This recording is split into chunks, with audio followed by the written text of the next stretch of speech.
Tenses नहीं जानने के कारण क्या ग्रामर के अन्य टॉपिक भी आपको टफ लगते हैं? क्या टेंसेस आपको टेंशन देते हैं या टेंसेस के रूल्स आपको रुलाते हैं? तो घबराने की जरूरत बिल्कुल नहीं है। ये वीडियो एंड तक देखिएगा और पूरे विश्वास के साथ में देखिएगा, क्योंकि आपको टेंसेस के रूल्स डेफिनेटली समझ में आ जाएंगे और टेंसेस आपको आज के बाद टेंशन नहीं देगा। लेकिन आपको कुछ रूल्स फॉलो करना होगा। पहला, ये वीडियो एंड तक जरूर देखना होगा, और दूसरा, कॉपी पेन लेके बैठिए, उसे नोट डाउन करते चलिए।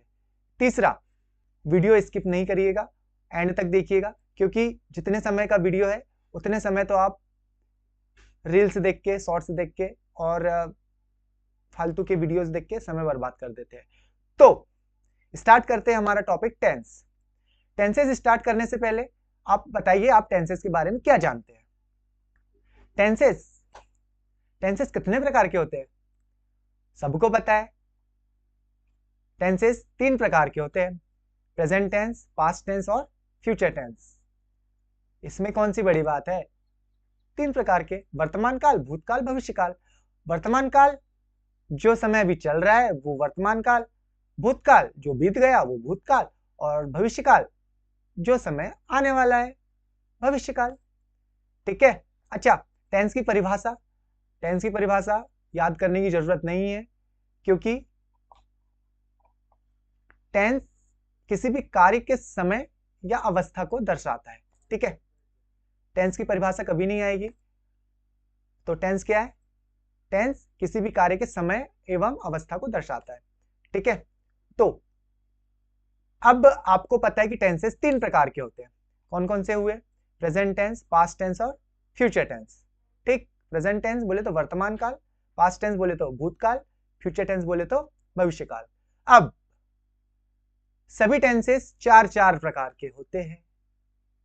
यहां से प्रॉब्लम शुरू होती है। 4 प्रकार के टेंस, वर्तमान काल भी 4 प्रकार के होते हैं, भूतकाल भी 4 प्रकार के होते हैं, भविष्य काल भी 4 प्रकार के होते हैं। हमारे टीचर ने तो हमको ये बता दिया है कि टेंस 3 प्रकार के होते हैं। फिर यह भी बताया कि सभी टेंसेस 4 प्रकार के होते हैं। फिर यह भी बताया कि जितने 4 प्रकार के टेंसेस हैं उनके 3 प्रकार के वाक्य बनते हैं। यहां से दिमाग में खिचड़ी बनना शुरू हो जाती है, पूरा हौच-पौच हो जाता है कि टेंस 3 प्रकार के, उसके भी 4 प्रकार, और फिर 4 प्रकार के और 3 प्रकार। नहीं, घबराने की जरूरत नहीं है। देखो, तो टेंसेस, नाम ही टेंस है ना, टेंशन तो देगा, लेकिन उसे आप स्टेप बाय स्टेप समझिए। देखिए, टेंसेस कितने प्रकार के होते हैं? 3 प्रकार के बता दिए। अब प्रत्येक टेंसेस कितने कितने प्रकार के होंगे? 4 प्रकार के होंगे। जैसे कि सिंपल, तो क्या ये सिंपल टेंस वर्तमान काल में भी होगा, भूतकाल में भी होगा और भविष्य काल में भी होगा? जी हाँ, ये जो सिंपल या इंडेफिनिट टेंस है ये तीनों प्रकार काल में होगा, तीनों प्रकार के टेंसों में होगा। अच्छा, तुम्हारा कितना इजी हो गया ना, एक टेंस एक प्रकार याद हो गया। अच्छा, अब इसके भी जो 3 प्रकार के वाक्य बनते हैं, एक तो बनेगा सकारात्मक, ठीक, एक बनेगा नकारात्मक, एक बनेगा प्रश्नवाचक। वाह, तो क्या ये जो प्रेजेंट टेंस है उसके भी सिंपल टेंस में 3 प्रकार बने, तो पास्ट टेंस में भी क्या ये सकारात्मक, नकारात्मक, प्रश्नवाचक बनेंगे? क्या भविष्य काल में भी सकारात्मक, नकारात्मक, प्रश्नवाचक बनेंगे? हाँ, बिल्कुल बनेंगे। अच्छा, एक प्रकार हो गया सिंपल या इंडेफिनिट, इसे हिंदी में कहते हैं साधारण या सामान्य। ठीक है, अब सेकंड आता है कंटिन्यूअस। कंटिन्यूअस निरंतर, चालू या अपूर्ण। बहुत सारे नाम है, हमको क्या करना है? जिस वाक्य में क्या आता है? रहा आता है। क्या आता है? रहा। तो क्या ये कंटिन्यूअस टेंस प्रेजेंट टेंस में भी बनेंगे, पास्ट टेंस में भी बनेंगे क्या, और फ्यूचर टेंस में भी बनेंगे? डेफिनेटली बनेंगे। तो अगर वर्तमान काल की बात आ रही है तो उसमें रहा है हो जाएगा, भूतकाल की बात आ रही है तो रहा था हो जाएगा, भविष्य काल की बात आएगी तो रहे होंगे आ जाएगा। ठीक, 2 हो गया। अब इसके भी सकारात्मक नकारात्मक प्रश्नवाचक तीनों प्रकार के वाक्य बनेंगे, सकारात्मक नकारात्मक प्रश्नवाचक। ठीक, अब आता है थर्ड, परफेक्ट या पूर्ण। तो क्या ये परफेक्ट टेंस प्रेजेंट टेंस में भी बनेगा, पास्ट टेंस में भी बनेगा, फ्यूचर टेंस में भी बनेगा? बिल्कुल बनेगा। वाक्य में क्या आता है? चुका। क्या आता है? चुका। अगर वर्तमान काल पढ़ेंगे तो चुका है आ जाता है, भूतकाल पढ़ेंगे तो चुका था आ जाता है, और भविष्य काल पढ़ेंगे, फ्यूचर टेंस पढ़ेंगे तो क्या आ जाएगा? चुका होगा आ जाएगा। इजी है। कितने टेंस हो गए? 3 tense. Fourth, perfect continuous. Perfect continuous बोले तो परफेक्ट तो अभी आया, कंटिन्यूअस भी इसके पहले आया, तो कंटिन्यूअस और परफेक्ट दोनों को जोड़ दो तो क्या बनता है? Perfect continuous. तो परफेक्ट कंटिन्यूअस टेंस को कहते हैं पूर्ण अपूर्ण। इसमें क्या आ जाएगा? कार्य चल भी रहा था और अभी चल रहा है। ठीक है, मतलब लंबे समय तक अगर जो कार्य चलेगा वो हो जाएगा परफेक्ट कंटिन्यूअस। तो क्या perfect continuous tense present tense में भी होगा? बिल्कुल। पास्ट टेंस में भी होगा? बिल्कुल। फ्यूचर टेंस में भी होगा? बिल्कुल। तो मजा आ रहा है ना? देखिए, परफेक्ट कंटिन्यूअस टेंस में क्या जाता है? कार्य का समय आ जाता है कि इतने समय से कार्य चल रहा है। वर्तमान काल की बात करें तो रहे है आ जाएगा, भूतकाल की बात करेगा तो इतने समय से कार्य चल रहा था आ जाएगा, और भविष्य काल की बात करेंगे तो इतने समय से कार्य चल रहा होगा आ जाएगा। तो ये टेंसेस को हमने यहाँ पे शॉर्ट में, ब्रीफ में, समरी के रूप में समझ लिया। तो आई होप कि आपको काफी कुछ दिमाग में आ गया होगा। अब प्रत्येक टेंस के ना सकारात्मक भी बनेंगे, नकारात्मक भी बनेंगे और प्रश्नवाचक भी बनेंगे। इसके भी सकारात्मक नकारात्मक प्रश्नवाचक। ठीक, इसके भी सकारात्मक नकारात्मक और प्रश्नवाचक तीनों प्रकार के वाक्य बनेंगे। तो प्रेजेंट टेंस अगर हम पढ़ रहे हैं तो क्या होगा? देखिए, प्रेजेंट टेंस पढ़ रहे हैं हम तो प्रेजेंट टेंस में हम सिंपल प्रेजेंट टेंस हो जाएगा फर्स्ट। पास्ट टेंस पढ़ रहे होंगे तो सिंपल पास्ट टेंस हो जाएगा। फ्यूचर टेंस पढ़ रहे होंगे तो सिंपल फ्यूचर टेंस हो जाएगा। 3 हो गए। अब इसके सकारात्मक बनेंगे, नकारात्मक, प्रश्नवाचक। तो बताइए, सिंपल प्रेजेंट टेंस है, उसके कितने वाक्य हो गए हमारे? 3 हो गए। प्रेजेंट कंटिन्यूअस के कितने हो गए? 3 प्रकार के वाक्य। परफेक्ट प्रेजेंट परफेक्ट टेंस के कितने हो गए? 3। परफेक्ट कंटिन्यूअस टेंस के कितने हो जाएंगे? 3। सकारात्मक नकारात्मक प्रश्नवाचक। ठीक, तो कितने प्रकार के वाक्य बन गए हमारे टेंस में? 3 3 दूनी 6 3 तिया 9 3 चौके 12। तो यहाँ पे 12 वाक्य आपके काय के बन गए? प्रेजेंट टेंस के बन गए। और वैसे ही 12 वाक्य किस चीज के बनेंगे? पास्ट टेंस के बनेंगे। और 12 वाक्य किसके बनेंगे? फ्यूचर टेंस के बनेंगे। तो आपके 36 वाक्य हो गए। अच्छा, इसमें अभी मैंने आपको सकारात्मक नकारात्मक प्रश्नवाचक या फिर प्रश्नवाचक नकारात्मक का दोनों का कॉम्बिनेशन होता है वो नहीं बताया हूं मैंने। ठीक है, अगर ये समझ में आ गया आपको तो वो तो आसानी से बन जाएगा। नेगेटिव इंट्रोगेटिव कहते हैं जिसे, वो अभी नहीं बताया मैंने। ठीक है, वो इसमें ऐड हो जाएगा, लेकिन अगर ये समझ में आ गया आपको तो वो आसानी से आपको बन जाएगा। और स्टार्टिंग में आपको इतने रूल से बता रहा हूं मैं कि आपको टेंसेस समझने के लिए पर्याप्त है। ठीक है, तो अब हम बात कर रहे थे सिंपल प्रेजेंट टेंस की। समझ में आ गया हमारे कितने वाक्य बन रहे हैं? कुल मिला के 36 वाक्य बनेंगे। ठीक है, 36 प्रकार के वाक्य बनेंगे हमारे। प्रेजेंट टेंस के 12, पास्ट टेंस के 12, फ्यूचर टेंस के 12। ठीक है, तो नोट डाउन कर लीजिए। चलिए, अब आपने वाक्य कितने प्रकार के बनते हैं वो वाक्य देख लिया, सकारात्मक नकारात्मक प्रश्नवाचक और सिंपल कंटिन्यूअस परफेक्ट और परफेक्ट कंटिन्यूअस, इतना आपने समझ लिया है। ठीक, तो हमने यहां तक देखा कि टेंस 3 प्रकार के होते हैं और सभी टेंस 4-4 प्रकार के होंगे और सभी टेंसों के 3-3 प्रकार के वाक्य बनेंगे। तो कुल मिला के 36 टाइप के वाक्य बन रहे हैं। तो हम देखते हैं यहाँ पे कौन कौन से वाक्य बनते हैं। देखो, सबसे पहले देखिए टेंस के प्रकार 3, प्रेजेंट टेंस, पास्ट टेंस और फ्यूचर टेंस। फिर देख लिए हमने सभी टेंस 4 प्रकार के होंगे, सिंपल में आएगा, कंटिन्यूअस में आएगा, परफेक्ट में आएगा, परफेक्ट कंटिन्यूअस में आएगा। ठीक, अब सबके 3 प्रकार के वाक्य बनेंगे।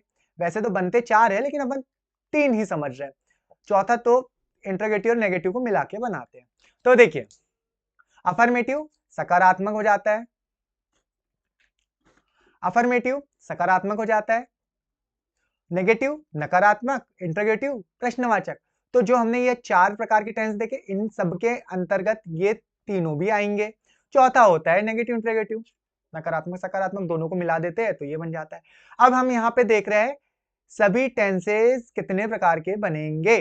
तो प्रेजेंट टेंस के कितने प्रकार के हो जाएंगे, यहाँ पे हम देख रहे हैं present simple, present continuous, present perfect, present perfect continuous. वैसे ही past simple, past continuous, past perfect continuous. और अगला है future, future simple, future continuous, future perfect continuous. तो यहां पे हमारे कितने प्रकार हो गए, 12, और सभी 12 में 3 का गुणा कर दो, अफर्मेटिव नेगेटिव इंटरोगेटिव 36। ये सभी टेंस कितने प्रकार के वाक्य बनेंगे, सकारात्मक नकारात्मक और प्रश्नवाचक।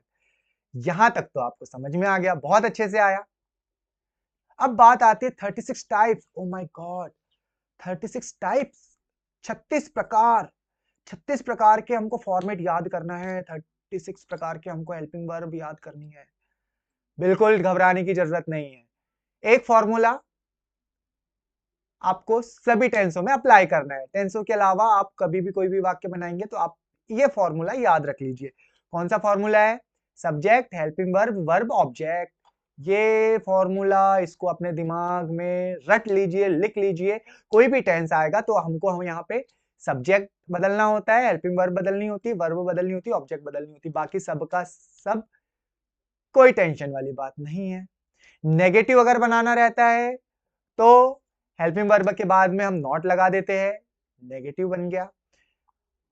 इंटरोगेटिव बनाना है तो हेल्पिंग वर्ब यहां पे सामने आ जाता है, हेल्पिंग वर्ब सामने आ जाती है।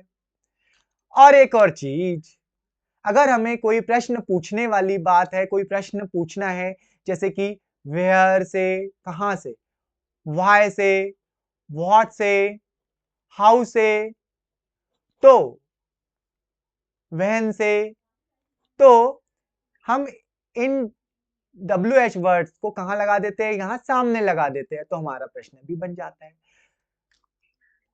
ठीक है, अब देखिए मजा आ रहा है तो स्किप नहीं करना है वीडियो, अगर इस पूरा टेंस समझना है तो। देखो अभी तक जो टेंसेस गया है यहां तक आप लोग बहुत अच्छे से समझ चुके हैं हर चीज। अब यहां पे बात आ रही है सब्जेक्ट की। सब्जेक्ट क्या होता है, कोई भी नाउन या प्रोनाउन क्या कहलाएगा, सब्जेक्ट। वर्ब क्या कहलाएगी, क्रिया।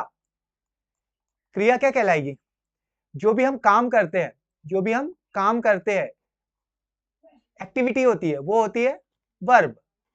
सब्जेक्ट का बता दिए, नाउन या प्रोनाउन, जो भी काम करता है, करने वाला, कर्ता। वर्ब क्रिया, जो भी काम हो रहा है वो हो गई क्रिया। कर्म, अगर हम वर्ब से क्वेश्चन पूछे कि क्या, क्यों, अगर हम वर्ब से क्वेश्चन करें ना, क्या खेल रहा है, तो जवाब आएगा कर्म से।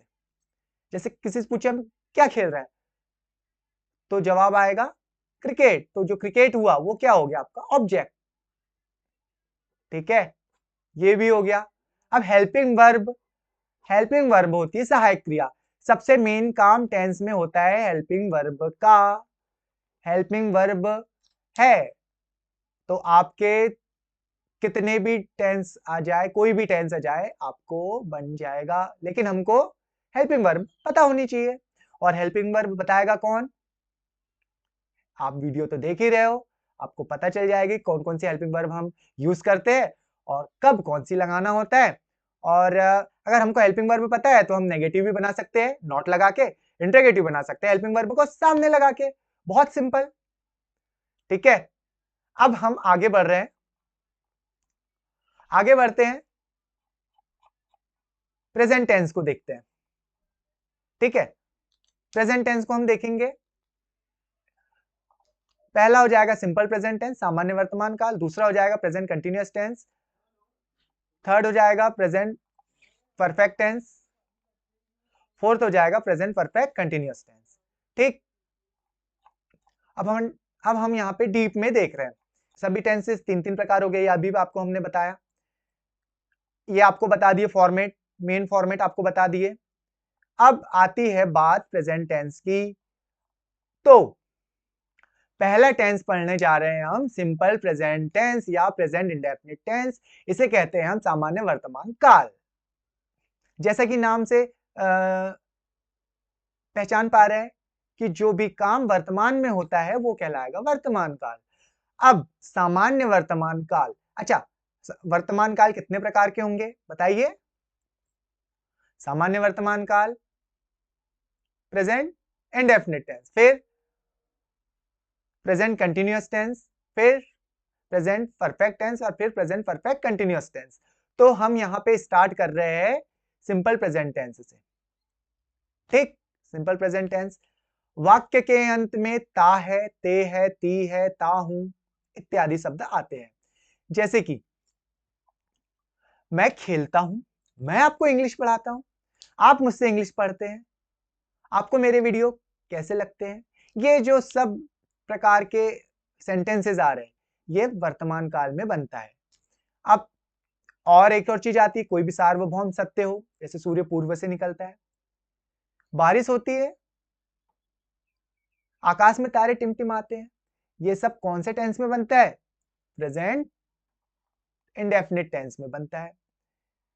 दूसरा, किसी की आदत बताने के लिए, आप अच्छा पढ़ते हैं, ये आपकी आदत हो गई ना, आप खूब मेहनत करते हैं, खूब हार्डवर्क करते हैं, आप अच्छा क्रिकेट खेलते हैं, ये आपकी आदत है ना। ये सारे के सारे सेंटेंसेस किस में बनेंगे? प्रेजेंट इंडेफिनिट टेंस में बनेंगे। ठीक है, और एक और चीज आती है प्रेजेंट इंडेफिनिट टेंस में, न्यूज़पेपर की जो हेडलाइंस होती है, न्यूज होती है और स्पोर्ट्स कमेंट्री होती है और हमेशा होने वाली क्रियाएं प्रेजेंट इंडेफिनिट टेंस में बनेगी। ठीक है, उदाहरण तो मैंने आपको बता दिया, जैसे सूर्य पूर्व से निकलता है, राम क्रिकेट खेलता है इत्यादि। ओके, अब यहां पे बात आती है सकारात्मक नकारात्मक प्रश्नवाचक, वाक्य बनाना है हमको। अब देखिए, अब हम आ गए हैं प्रेजेंट इंडेफिनिट टेंस पे और यहां पे हम अफर्मेटिव सेंटेंसेस बनाना सीखेंगे। अफर्मेटिव सेंटेंसेस क्या होता है? अफर्मेटिव सेंटेंसेस का मतलब होता है जो वाक्य सकारात्मक हो, जो पॉजिटिव वाक्य हो, नहीं या फिर क्या शब्द का उपयोग नहीं होता तो वो अफर्मेटिव सेंटेंसेस में आता है। अच्छा, तो एक फॉर्मेट आपको, subject plus helping verb plus verb plus object, ये हमारा फॉर्मेट होता है टेंस का। कोई भी वाक्य हो इस फॉर्मेट के आधार पे बनेगा। ठीक है, लेकिन यहां पे प्रेजेंट इंडेफिनिट टेंस का जब भी वाक्य बनेगा तो उसमें क्या होगा? हेल्पिंग वर्ब का उपयोग नहीं होगा, उसकी जगह पे हम एज या ईएस का प्रयोग करते हैं। क्योंकि यहाँ पे जो हेल्पिंग वर्ब डू या डज लगती है ना, वो हिडन होती है, तो हम एज या ईएस का उपयोग वर्ब में करते हैं। वर्ब मतलब क्या बताए? क्रिया, जो भी काम होता है वो होती क्रिया, तो हम वर्ब में एज या ईएस लगाते हैं। अब एज या ईएस कब लगाए कब नहीं लगाए? तो देखिए, यदि सब्जेक्ट एक वचन हो, यदि सब्जेक्ट एक वचन हो तो हम वर्ब के फर्स्ट फॉर्म में एज या ईएस लगाते हैं। यदि सब्जेक्ट बहुवचन हो तो हम एज या ईएस नहीं लगाते, सिंपल। अब देखिए कैसे पहचान में आएगा कि एक वचन है या नहीं? तो देखिए, अगर आपका सब्जेक्ट ही है, ही मतलब वह, पुरुष के लिए, शी मतलब भी होता है वह, लेकिन ये किस लिए होता है? स्त्री के लिए। एक होता है इट मतलब भी होता है वह, लेकिन यह किस लिए होता है? निर्जीव के लिए होता है। ठीक है, और कोई भी सिंगल नेम हो तो हम इसे एक वचन मानते हैं और वर्ब की फर्स्ट फॉर्म में हम एज या यस लगाएंगे। ठीक है, अब बहुवचन है तो एज या यस हम वर्ब की फर्स्ट फॉर्म में नहीं लगाते। एज बहुवचन कौन कौन से? सब्जेक्ट होते हैं, जैसे कि वी, वी मतलब होता है हम बहुवचन है। वी के बाद यू, आप बहुवचन की संज्ञा दे रहे हैं। दे, वे बहुवचन की संज्ञा दे रहे हैं। या फिर दो या दो से अधिक नाम, दो या दो से अधिक नाम आ रहा है तो वो क्या कहलाएगा? बहुवचन कहलाएगा। सर इसमें एक चीज छूट गई, यहां पे आई छूट गया। आई मतलब मैं को एक वचन माने कि बहुवचन माने?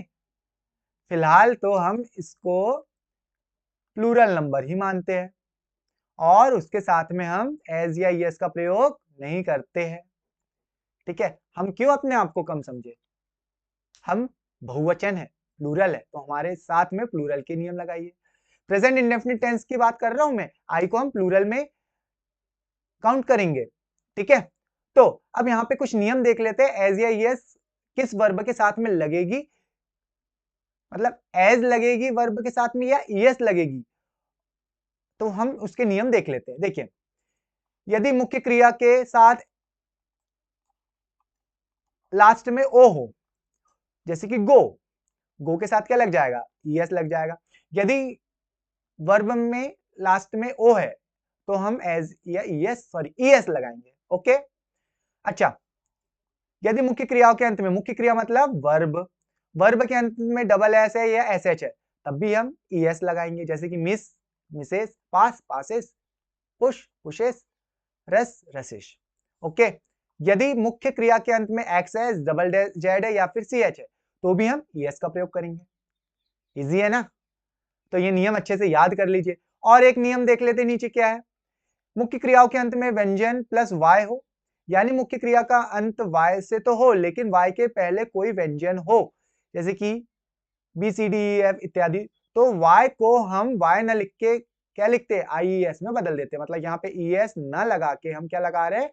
आई ई एस लगाते हैं। जैसे क्राई, क्राई में क्राइज हो जाएगा। Marry, marries, try, tries, fly, flies. Okay, और कई बार क्या होता है, मुख्य क्रिया के अंत में स्वर प्लस वाय हो तो हम केवल एस का प्रयोग करते हैं, जैसे कि से है तो सेज हो जाएगा, प्ले है तो प्लेस हो जाएगा। एस किस में लगाए?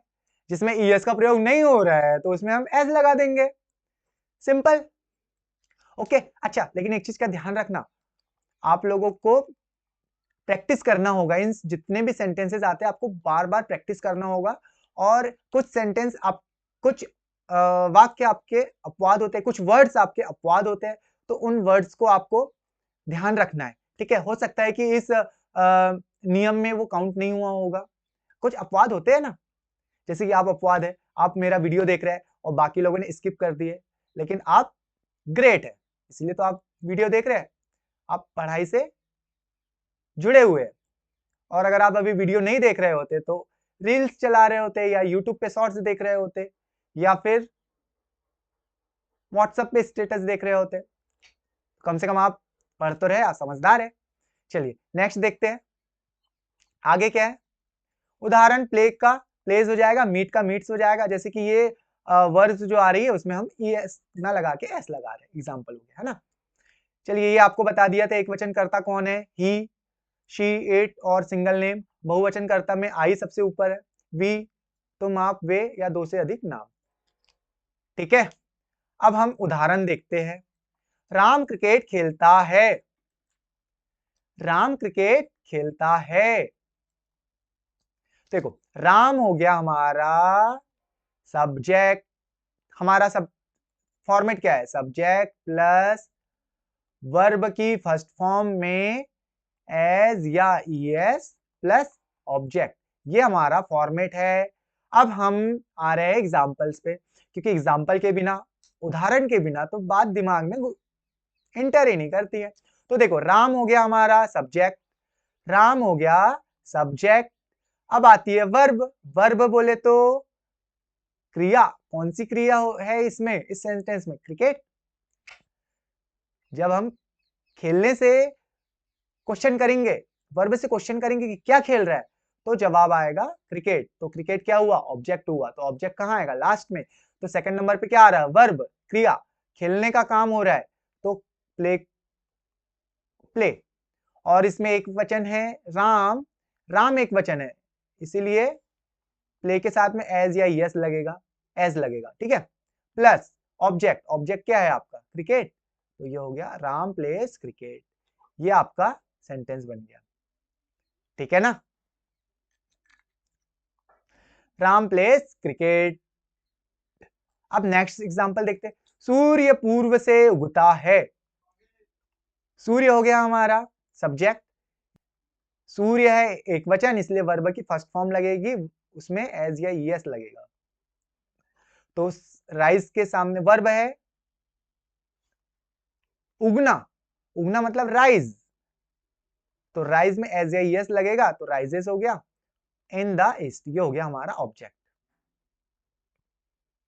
कहां से उगता है, सूर्य उगता है तो कहां से, क्वेश्चन किए कहां से, तो ईस्ट से, तो ऑब्जेक्ट आ गया, क्या है, east, the east. Way school जाते हैं, वे हो गया हमारा सब्जेक्ट, दे। फिर आता है वर्ब, वर्ब क्या है, गो, जाने को बोलते हैं गो। और चूंकि ये जो सब्जेक्ट है, सब्जेक्ट क्या है, एक वचन है क्या, नहीं, बहुवचन है, तो इसलिए हम वर्ब में एज या ईएस नहीं लगाएंगे। फिर क्या है, to school, they go to school, simple है। अब हम आते हैं नेगेटिव सेंटेंसेस पे। नेगेटिव सेंटेंसेस का क्या फॉर्मेट होता है, अब बहुत इजी है। देखो सब्जेक्ट प्लस डू या डज लगेगा, प्लस नॉट, डू या डज के साथ में क्या लगेगा, नॉट लगेगा, फिर वर्ब की फर्स्ट फॉर्म प्लस ऑब्जेक्ट, ठीक है ना। सब्जेक्ट बोले तो कर्ता, अगर एक वचन है, कर्ता अगर एक वचन है, एक वचन, तो हम डज नॉट का उपयोग करते हैं। अगर कर्ता हमारा बहुवचन है, तो हम डू नॉट का उपयोग करते हैं। सिंपल है रूल, ठीक है। फिर आता है वर्ब की फर्स्ट फॉर्म प्लस आता है ऑब्जेक्ट। अब बात आती है एग्जांपल्स की। अभी हमने अफर्मेटिव सेंटेंसेस का एग्जांपल लिया था, उसमें क्या बना था, Ram place cricket, place cricket, ये बनाए थे हमने। राम क्रिकेट खेलता है, तो इसका नेगेटिव क्या बनेगा, यहां का एज या यस हट जाएगा। सबसे पहले क्या करेंगे हम, यहां का एज या यस हटाएंगे, तो फिर क्या लगेगा, Ram does not play cricket, ठीक है। फॉर्मेट क्या है हमारा, सब्जेक्ट प्लस डू या डज नॉट, वर्ब की first form plus object. Do या डज कब लगेगी, जब अगर डू लगेगा जब सब्जेक्ट बहुवचन है तब, और डज कब लगेगा जब सब्जेक्ट एक वचन है, जैसे कि राम, राम एक वचन है, तो इसके साथ हमने किस चीज का उपयोग किया, डज का। उसके बाद में नॉट, फिर प्ले, फिर क्रिकेट। अच्छा यहां पे देखिएगा, एग्जाम में आता है ऐसा, राम प्लेस क्रिकेट। अब क्वेश्चन में आता है कि चेंज इनटू नेगेटिव, तो हम क्या करते हैं, एग्जाम में अगर आता है कि चेंज इनटू नेगेटिव या चेंज इनटू इंटरोगेटिव, तो सबसे पहले हमको ये पहचानना होगा कि ये किस टेंस का है, ठीक है। पहचान लिए कि ये प्रेजेंट इंडेफिनिट टेंस का है, कैसे पहचाने, देखो यहां पे वर्ब में क्या लगा है, एज या यस लगा है, ठीक है। उससे भी नहीं पहचाने, तो क्या यहाँ पे हेल्पिंग वर्ब है क्या, नहीं है, हेल्पिंग वर्ब ही नहीं है, तो हम समझ गए कि ये प्रेजेंट इंडेफिनिट टेंस का एग्जांपल है। अच्छा पास्ट इंडेफिनिट टेंस में भी हेल्पिंग वर्ब नहीं होती, ध्यान रखना। तो वहां पे क्या होती है, वर्ब की सेकंड फॉर्म, और यहाँ पे क्या है, वर्ब की फर्स्ट फॉर्म में एज या ईएस, ठीक है, समझ में आ रहा है। तो हम क्या करेंगे, फिर ये नेगेटिव बनाना है, तो फिर हमारा फॉर्मेट हो जाता है subject plus helping verb plus not plus verb की जो ये फॉर्म यूज हुई है प्लस ऑब्जेक्ट। देखिए ये अगर प्रेजेंट इंडेफिनिट टेंस है तो ये फॉर्मेट लगेगा, सब्जेक्ट प्लस डू या does plus not plus verb first form plus object, ठीक है ना। तो हम यहाँ पे एक और चीज सीख रहे हैं, क्या, ट्रांसफॉर्मेशन ऑफ सेंटेंसेस, अफर्मेटिव से नेगेटिव बनाना, नेगेटिव से अफर्मेटिव बनाना, चेंज करना, या फिर अफर्मेटिव से इंटरोगेटिव भी हम बना सकते हैं। उसके लिए हम अगला फॉर्मेट देखेंगे, लेकिन अभी ये अगला एग्जांपल है।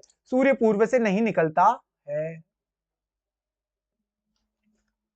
The sun does not rise in the east. अब राइजेस क्यों नहीं आया इसमें? राइजेस क्यों नहीं आया?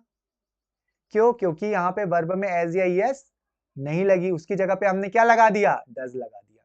तो एज या यस हटा के हम क्या लगाते हैं? डज लगाते हैं। तो फॉर्मेट ही है ना हमारा नेगेटिव का, सब्जेक्ट प्लस डू या does plus not plus verb first form plus object. ठीक है, तो यहाँ पे सन क्या हुआ? सन हो गया हमारा सब्जेक्ट, फिर पूर्व ये तो ऑब्जेक्ट है, फिर निकलना, निकलने को क्या बोलते हैं? राइज। ठीक, नहीं के लिए नॉट, और चूंकि ये प्रेजेंट इंडेफिनिट टेंस का एग्जांपल, इसलिए यहाँ पे क्या हेल्पिंग वर्ब आ गई? डज। ठीक, इन द ईस्ट, ये रेस्ट ऑफ सेंटेंस या ऑब्जेक्ट। अगला, they do not go to school. वे स्कूल नहीं जाते। वे का हो गया सब्जेक्ट में दे प्लस हेल्पिंग वर्ब है डू। डू क्यों लगी? क्योंकि ये प्लूरल नंबर है, बहुवचन है। Plus plus not plus verb की फर्स्ट फॉर्म प्लस ऑब्जेक्ट, यही होता है, ये बन गया।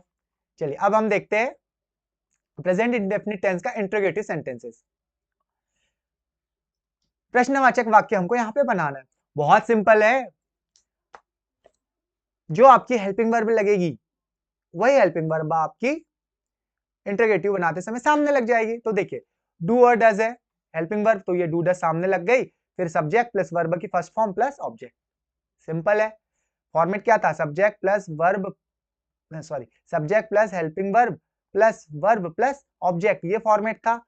नेगेटिव में क्या हो रहा था? इसके साथ में हेल्पिंग वर्ब के साथ में नॉट लग जा रही थी, और इंटरोगेटिव में क्या हो रहा है? हेल्पिंग वर्ब सामने आ जा रही है, तो यहाँ पे डू और डज सामने आ गई, और उसके बाद में वर्ब की first form plus object. Okay, चलिए, क्या राम क्रिकेट खेलता है? तो आप क्या बनाते थे? What Ram play cricket? गलत, क्या बनेगा? Does Ram play cricket.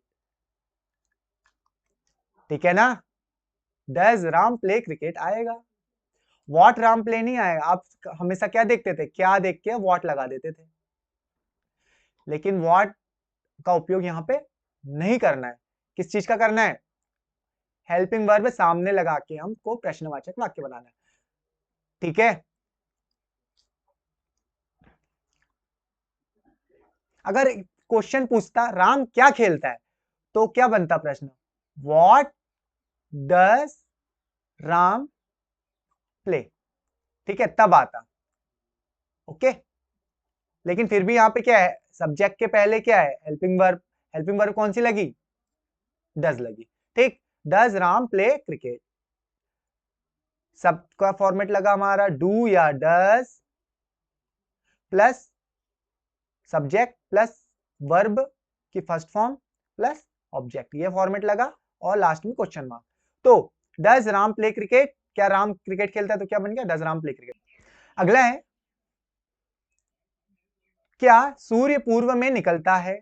तो क्या के लिए हेल्पिंग वर्ब हमने लगा दिए सामने, क्योंकि सूर्य द सन एक वचन है, इसलिए हमने डज लगाए। ये द सन राइज, एज या यस नहीं लगेगा, उसकी जगह हमने क्या डज लगा दिया। राइज इन द ईस्ट, ये क्या है? ये अदर या फिर ऑब्जेक्ट है। ठीक है, अगला, क्या वे स्कूल जाएंगे? वे के लिए क्या आ गया? दे, क्योंकि दे बहुवचन है, इसलिए हमने क्या लगा दिए? प्लूरल नंबर के साथ में हेल्पिंग वर्ब डू लगा दिए सामने।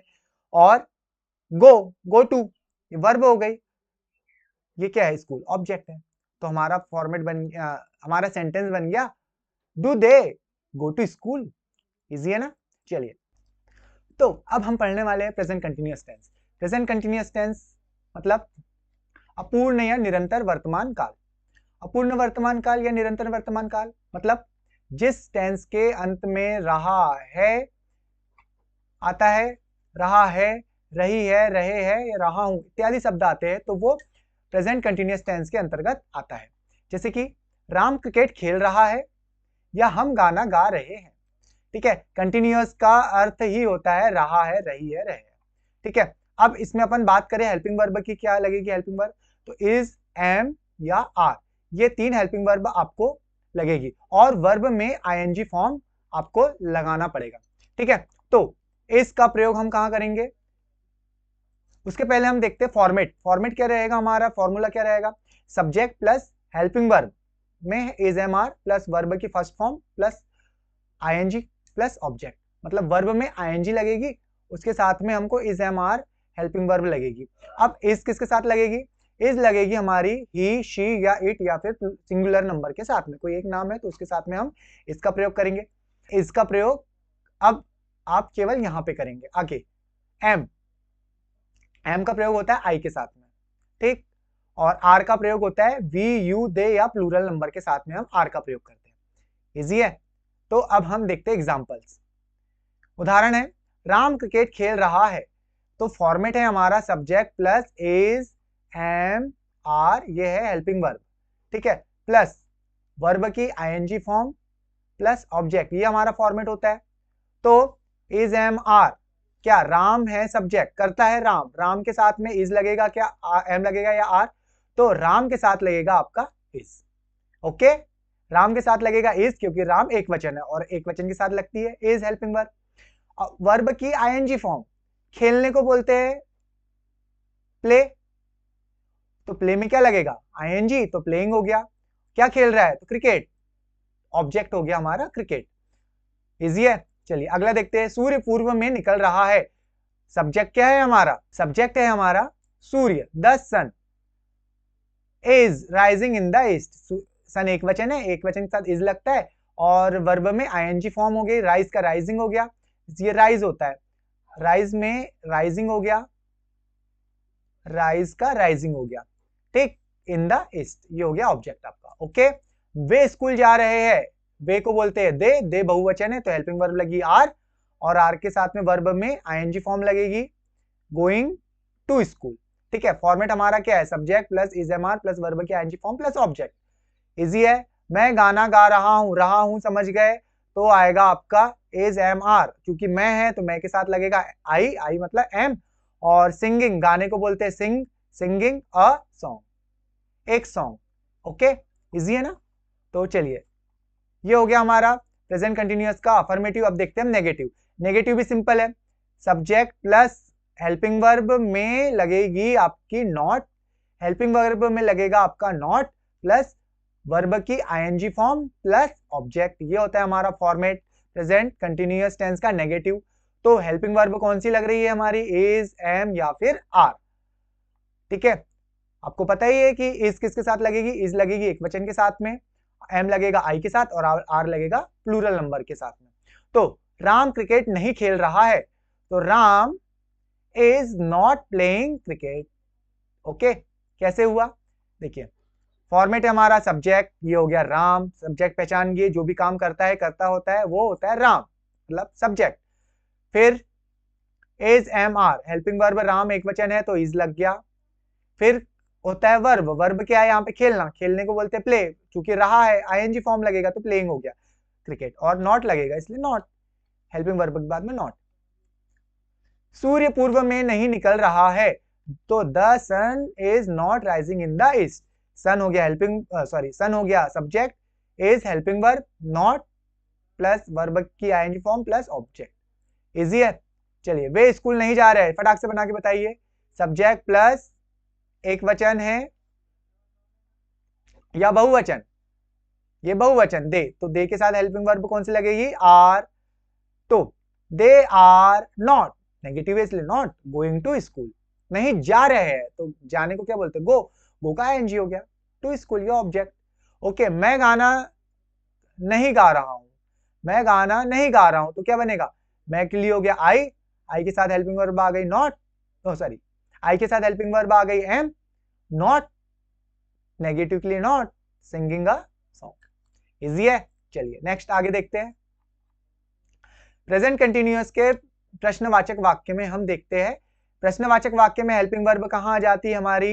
हेल्पिंग वर्ब आ जाती है सामने, फिर आता है सब्जेक्ट, फिर वर्ब की आईएनजी फॉर्म हो जाएगी प्लस ऑब्जेक्ट। इजी है। तो क्या फॉर्मेट है हमारा, देख लिया आपने। अब देखते हैं एग्जांपल्स। उदाहरण, क्या राम क्रिकेट खेल रहा है, तो क्या के लिए हम व्हाट लगाएंगे क्या?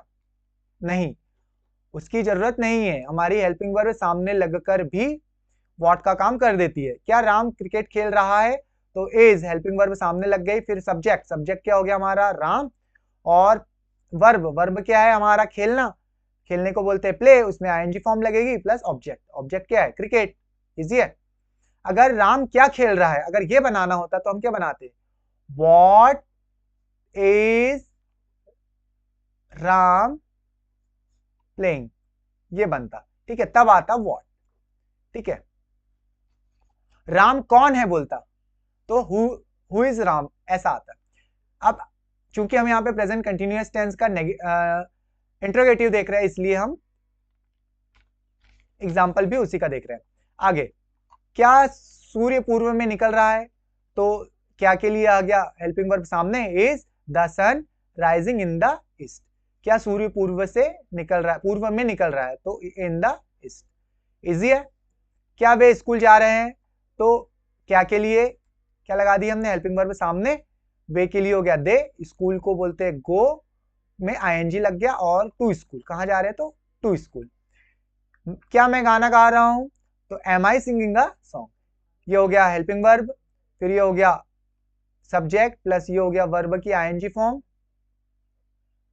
प्लस ये हो गया ऑब्जेक्ट। ओके, फॉर्मेट अगर आपको बनता है, फॉर्मेट अगर आपको याद है, एक टेंस का फॉर्मेट याद है, तो उसी की जैसे आप सारे के सारे फॉर्मेट्स को लिख सकते हैं। ओके, तो ये हो गया प्रेजेंट कंटिन्यूअस टेंस। अब हम देखने वाले हैं प्रेजेंट परफेक्ट टेंस को। प्रेजेंट परफेक्ट टेंस मतलब होता है पूर्ण वर्तमान काल। जो कार्य हो चुका है, जो समाप्त हो चुका है, वो कार्य कहलाएगा पूर्ण वर्तमान काल। ठीक है, तो देखिए पूर्ण वर्तमान काल हिंदी के वाक्यों के अंत में क्या आता है? चुका है, चुके हैं, चुका हूं इत्यादि शब्द आते हैं। ठीक है, मैंने पढ़ाई कर चुका हूं, मैं आपको पढ़ा चुका हूं, आप मुझे पढ़ चुके हो, आप मुझे सब्सक्राइब कर चुके हो, आप मेरे वीडियो को लाइक कर चुके हैं। यहां पे क्या आएगा?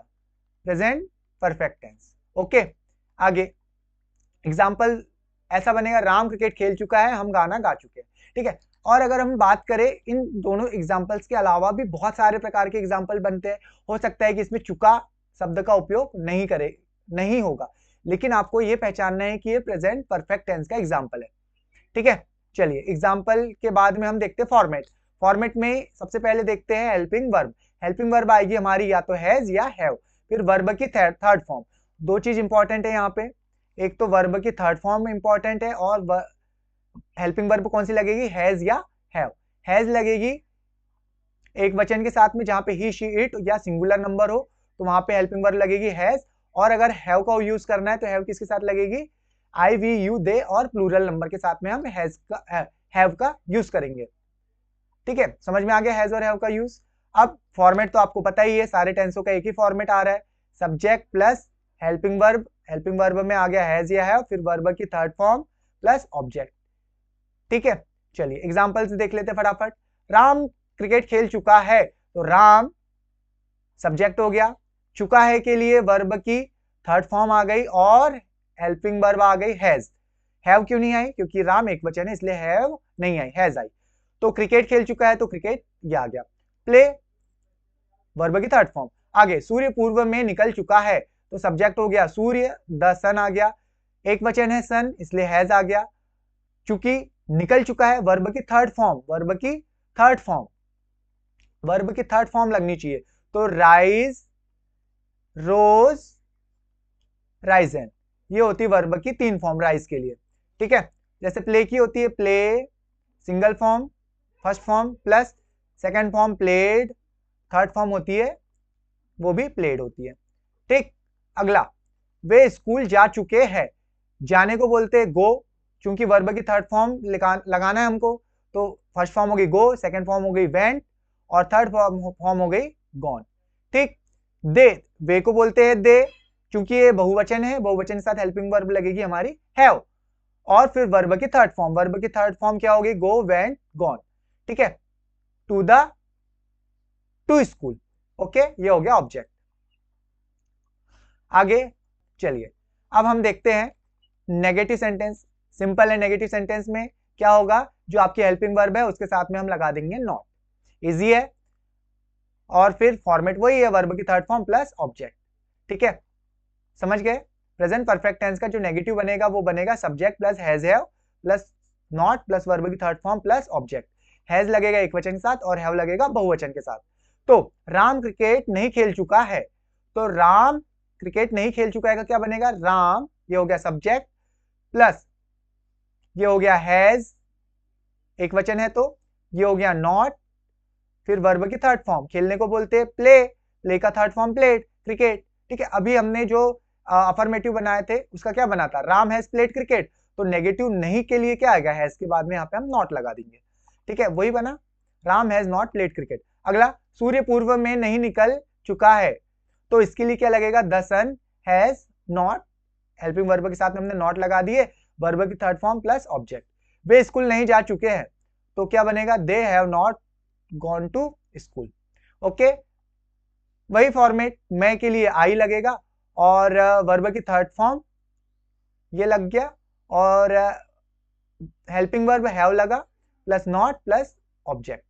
ओके, इजी है, सब्जेक्ट प्लस ये फॉर्मेट। ठीक है, फॉर्मेट याद हो जाएगा तो आपको ये टेंस भी आसानी से बन जाएगा। अब हम चलते हैं इंटरोगेटिव सेंटेंस की ओर। तो प्रेजेंट परफेक्ट टेंस का इंटरोगेटिव सेंटेंस का फॉर्मेट क्या रहेगा, हैज और हैव सामने आ जाएगा, मतलब जो आपकी हेल्पिंग वर्ब है, हेल्पिंग वर्ब आ गई सामने, फिर आएगा सब्जेक्ट प्लस वर्ब की थर्ड फॉर्म प्लस ऑब्जेक्ट। क्योंकि सारे इंटरोगेटिव सेंटेंस का केवल एक ही फॉर्मेट होता है, हेल्पिंग वर्ब सामने आ जाती है। और प्रेजेंट परफेक्ट टेंस में हेल्पिंग वर्ब क्या यूज कर रहे हैं हम, एक तो हैज कर रहे हैं और दूसरी कर रहे हैं हैव। इजी है, चलिए अब इसके एग्जांपल्स देख लेते फटाफट। क्या राम क्रिकेट खेल चुका है, तो ये हैज हेल्पिंग वर्ब सामने आ गई, राम सब्जेक्ट हो गया, ये वर्ब की third form plus cricket object. Easy है। क्या सूर्य पूर्व में निकल चुका है, तो हेल्पिंग वर्ब आ गई है सामने, फिर द सन ये हो गया सब्जेक्ट, फिर है वर्ब की third form risen in the east, ये ऑब्जेक्ट।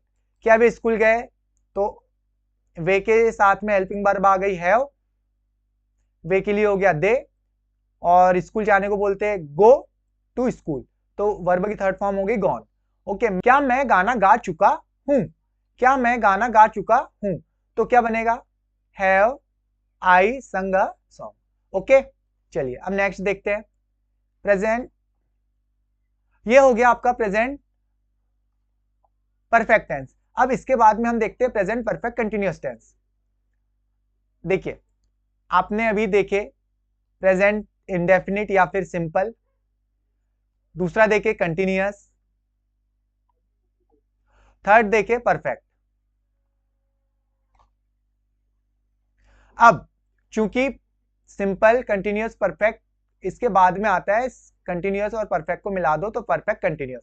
तो जो कार्य पहले से भी चला आ रहा है और अभी तक चल रहा है, तो ऐसे मामलों में हम प्रेजेंट परफेक्ट कंटिन्यूअस टेंस का यूज करते हैं। और पहचान क्या है इसकी, ये पहचान है कि वाक्य के अंत में समय से कार्य चल रहा है, टाइम ऑफ पीरियड आ जाता है। ठीक है, इतने समय से कार्य चल रहा है, और जो समय होता है ना, दो प्रकार के होते हैं, एक तो होता है अवधि, और एक होता है निक ऑफ टाइम या फिर पॉइंट ऑफ टाइम। देखो, पॉइंट ऑफ टाइम का मतलब कार्य कब प्रारंभ हुआ ये पता चलता है। ठीक, राम 4 घंटे से क्रिकेट खेल रहा है, तो यहाँ पे 4 घंटे क्या हो गया, अवधि हो गई, और क्रिकेट खेल रहा है ये हो गया ऑब्जेक्ट, और खेलने को बोलते हैं वर्ब। ओके, हम सुबह से गाना गा रहे हैं, मॉर्निंग से गाना गा रहे हैं, मतलब सुबह से भी गाना गा रहे हैं और अभी भी गा रहे हैं, तो ये परफेक्ट कंटिन्यूअस टेंस के अंतर्गत आएगा। अब यहां पे देखते हैं सकारात्मक वाक्य, अफर्मेटिव सेंटेंस। फॉर्मेट क्या है आपका, सभी सेंटेंस का फॉर्मेट यही है, subject plus helping verb plus verb plus object, यही है। अब चूंकि ये प्रेजेंट परफेक्ट कंटिन्यूअस टेंस है, इसलिए हेल्पिंग वर्ब में क्या आएगा आपका, हैज बीन या हैव बीन, ये आएगा। ओके, और वर्ब में आईएनजी फॉर्म जरूरी है। ओके, तो जैसे हैज का प्रयोग करते हैं हम एक वचन के साथ में, वैसे ही हैज बीन का उपयोग भी हम एक वचन के साथ, ही शी इट के साथ करेंगे। हैव बीन का यूज हम जैसे प्लूरल नंबर के साथ में हैव का यूज करते हैं, वैसे हैव बीन के साथ में भी आई वी यू दे और प्लूरल नंबर का यूज करेंगे। ओके, अब यहां पे आता है ऑब्जेक्ट के बाद में सिंस और फॉर। ठीक, अब सिंस किसके साथ यूज करें और फॉर किसके साथ यूज करें, तो इसका एक बहुत अच्छा आइडिया है, जो टाइम का नाम दिया हुआ है हम वहां पे सिंस का यूज कर लेंगे। या पॉइंट ऑफ टाइम, जब पता है कि कार्य कब शुरू हुआ तो हम सिंस का यूज करेंगे।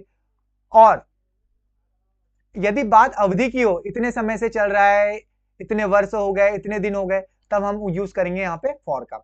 फिर से देखते हैं एग्जांपल, सिंस, जैसे डे के नाम के आगे हम सिंस का प्रयोग करेंगे, जैसे मंडे ट्यूसडे। डेट दिनांक के सामने हम सिंस का प्रयोग करेंगे। ईयर्स, जैसे 2023 24 या कोई सन का नाम दिया है तो, मंथ का नाम दिया है तो हम सिंस का प्रयोग करेंगे। ओकेजन, कोई खास ओकेजन है, ओकेजन के सामने हम सिंस का प्रयोग करेंगे। जैसे समय की बात कर रहे हैं तो क्लॉक, 10 o'clock, 7 o'clock, 7 PM, इसके सामने हम सिंस का प्रयोग करेंगे। इसके अलावा एक और आता है स्टेज ऑफ लाइफ, जैसे चाइल्डहुड, एडोलसेंस, ETC, इसके सामने हम सिंस का प्रयोग करेंगे, जैसे बचपना और युवावस्था। ठीक है, पार्ट ऑफ डे, जैसे मॉर्निंग, इवनिंग, लास्ट नाइट, नून, ETC के सामने भी हम सिंस का प्रयोग करेंगे। ओके, और फॉर का उपयोग हम जैसे 2 hours, 2 years, 5 days, last 2 months, इस टाइप से यूज करेंगे, या फिर 10 years, 3 weeks, ETC, ऐसे सामने हम करेंगे फॉर का यूज। ठीक है, एग्जाम्पल देखते हैं अब हम। फॉर्मेट तो समझ में आ गया, ये है फॉर्मेट आपका, subject plus has have plus been plus verb की first form plus ING plus object, ये प्लस सिंस और फॉर टाइम। देखिए ये बहुत इंपॉर्टेंट टेंस है, क्योंकि फिलिंग द ब्लैंक्स के साथ साथ आपका चेंज इनटू सेंटेंसेस में या फिर एरर फाइंडिंग में भी इस टेंस का यूज होता है। तो हम एग्जांपल्स देखते हैं। एग्जांपल्स है, राम 4 घंटे से क्रिकेट खेल रहा है। कैसे पहचानेंगे कि प्रेजेंट परफेक्ट कंटीन्यूअस टेंस का एग्जांपल है?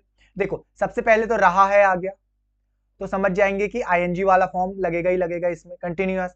और 4 घंटे से मतलब यहाँ पे टाइम ऑफ पीरियड भी आ गया, इसलिए भी ये हम समझ जाएंगे कि प्रेजेंट परफेक्ट कंटीन्यूअस टेंस का एग्जांपल है। ओके, अब फॉर्मेट हमको पता है, subject plus has have been, verb की ING form plus object plus since या फॉर आता है प्लस टाइम। तो यहाँ पे एग्जांपल बनेगा हमारा, देखिए राम हो गया हमारा सब्जेक्ट, फिर राम एक वचन है इसलिए हैज आ गया, फिर बीन, फिर वर्ब की ING फॉर्म प्लस ऑब्जेक्ट, फिर ये फॉर 4 hours, फॉर अवधि के लिए आया, 4 घंटे की बात हो रही है। अगर 4 बजे की बात होती तो यहाँ पे एक सिंस आता। ठीक है, चूंकि यहाँ पे अवधि की बात हो रही है इसलिए 4 hours आया। ठीक है, वे जुलाई से स्कूल जा रहे हैं, तो वे के लिए होता है दे, और वर्ब की हैव बीन फॉर्म आ गई, गोइंग टू स्कूल, वर्ब की ING form to school since July. अब देखते हैं, मैं सुबह से गाने गा रहा हूं, मैं के लिए आई हो गया, हेल्पिंग वर्ब क्या आएगी, हैव बीन आएगी, और वर्ब की ING form plus object plus since morning. सुबह की बात हो रही है, सुबह के साथ में क्या लगेगा, पॉइंट ऑफ टाइम है तो सिंस आएगा। तो ये तो हो गया हमारा प्रेजेंट परफेक्ट कंटीन्यूअस टेंस का अफर्मेटिव। अब चले नेगेटिव पे, बताइए नेगेटिव में क्या खास रहेगा? नेगेटिव में खास ये रहेगा कि इसमें नहीं खेल रहा है आएगा, एक चीज क्या आएगी आपकी, नहीं खेल रहा है आएगा, और जो ट्रांसलेशन होगा इंग्लिश में, सेंटेंस बनेगा, उसमें हैज के बाद में जो हैज या हैव है उसके बाद में हम नॉट लगा देंगे। ओके, तो चलिए देखते हैं, बहुत इजी है। परफेक्ट कंटीन्यूअस टेंस का नेगेटिव सेंटेंस क्या बनेगा, subject plus has have plus not plus been plus verb की ING form plus object plus since या फॉर या टाइम प्लस टाइम। ओके, तो राम 4 घंटे से क्रिकेट नहीं खेल रहा है, क्या बन जाएगा, Ram has not been playing cricket for 4 hours। 4 hours के लिए फॉर आ गया। ठीक है, चलिए नेक्स्ट है, वे जुलाई से स्कूल नहीं जा रहे हैं, तो दे हैव के बाद में नॉट लग गया, been going to school since July. Easy है, फॉर्मेट समझ में आ गया, मतलब आप कोई भी सेंटेंस को बना सकते हैं, और आप सारी चीज नोट डाउन करते हुए चल रहे हैं ना, और हाईलाइट करते हुए चलिए सारी इंपॉर्टेंट चीजें। वैसे तो सारा ही इंपॉर्टेंट है, कुछ भी इसमें एक्स्ट्रा नहीं बताया गया। चलिए, मैं सुबह से गाने नहीं गा रहा हूं, मैं के लिए हो गया, सब्जेक्ट में आई हो गया, हैव आई के साथ हैव, उसके बाद में नॉट बीन हो गया, उसके बाद में वर्ब की ING फॉर्म प्लस ऑब्जेक्ट फिर सिंस मॉर्निंग। सुबह से बात हो रही है इसलिए सिंस आया। ठीक है, निक ऑफ टाइम है, पॉइंट ऑफ टाइम है, उसके लिए हमने यूज किए सिंस का। ओके, अब नेगेटिव हो गया इंटरोगेटिव। अब इंटरोगेटिव में क्या एक्स्ट्रा रहेगा, इंटरोगेटिव में एक्स्ट्रा ये रहेगा कि जो आपकी हैज और हैव है वो आ जाएगी आपके सामने। ओके, बाकी कोई बदलाव नहीं होगा। चलिए देखते हैं, हैज और हैव आ गया सामने, प्लस सब्जेक्ट प्लस बीन। ध्यान रखना सब्जेक्ट के बाद हम यूज करेंगे बीन का।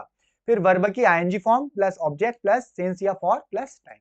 जो फॉर्मेट आपका अफर्मेटिव सेंटेंस का है वही फॉर्मेट आपका यहाँ पे भी रहेगा, लेकिन यहाँ पे क्या एक्स्ट्रा रहेगा, आपका क्वेश्चन मार्क रहेगा और आपके जो हैज और हैव हेल्पिंग वर्ब है वो सामने आ जाएगी। इजी है तो आप बना ही सकते हैं, बहुत इजीली बना लेंगे।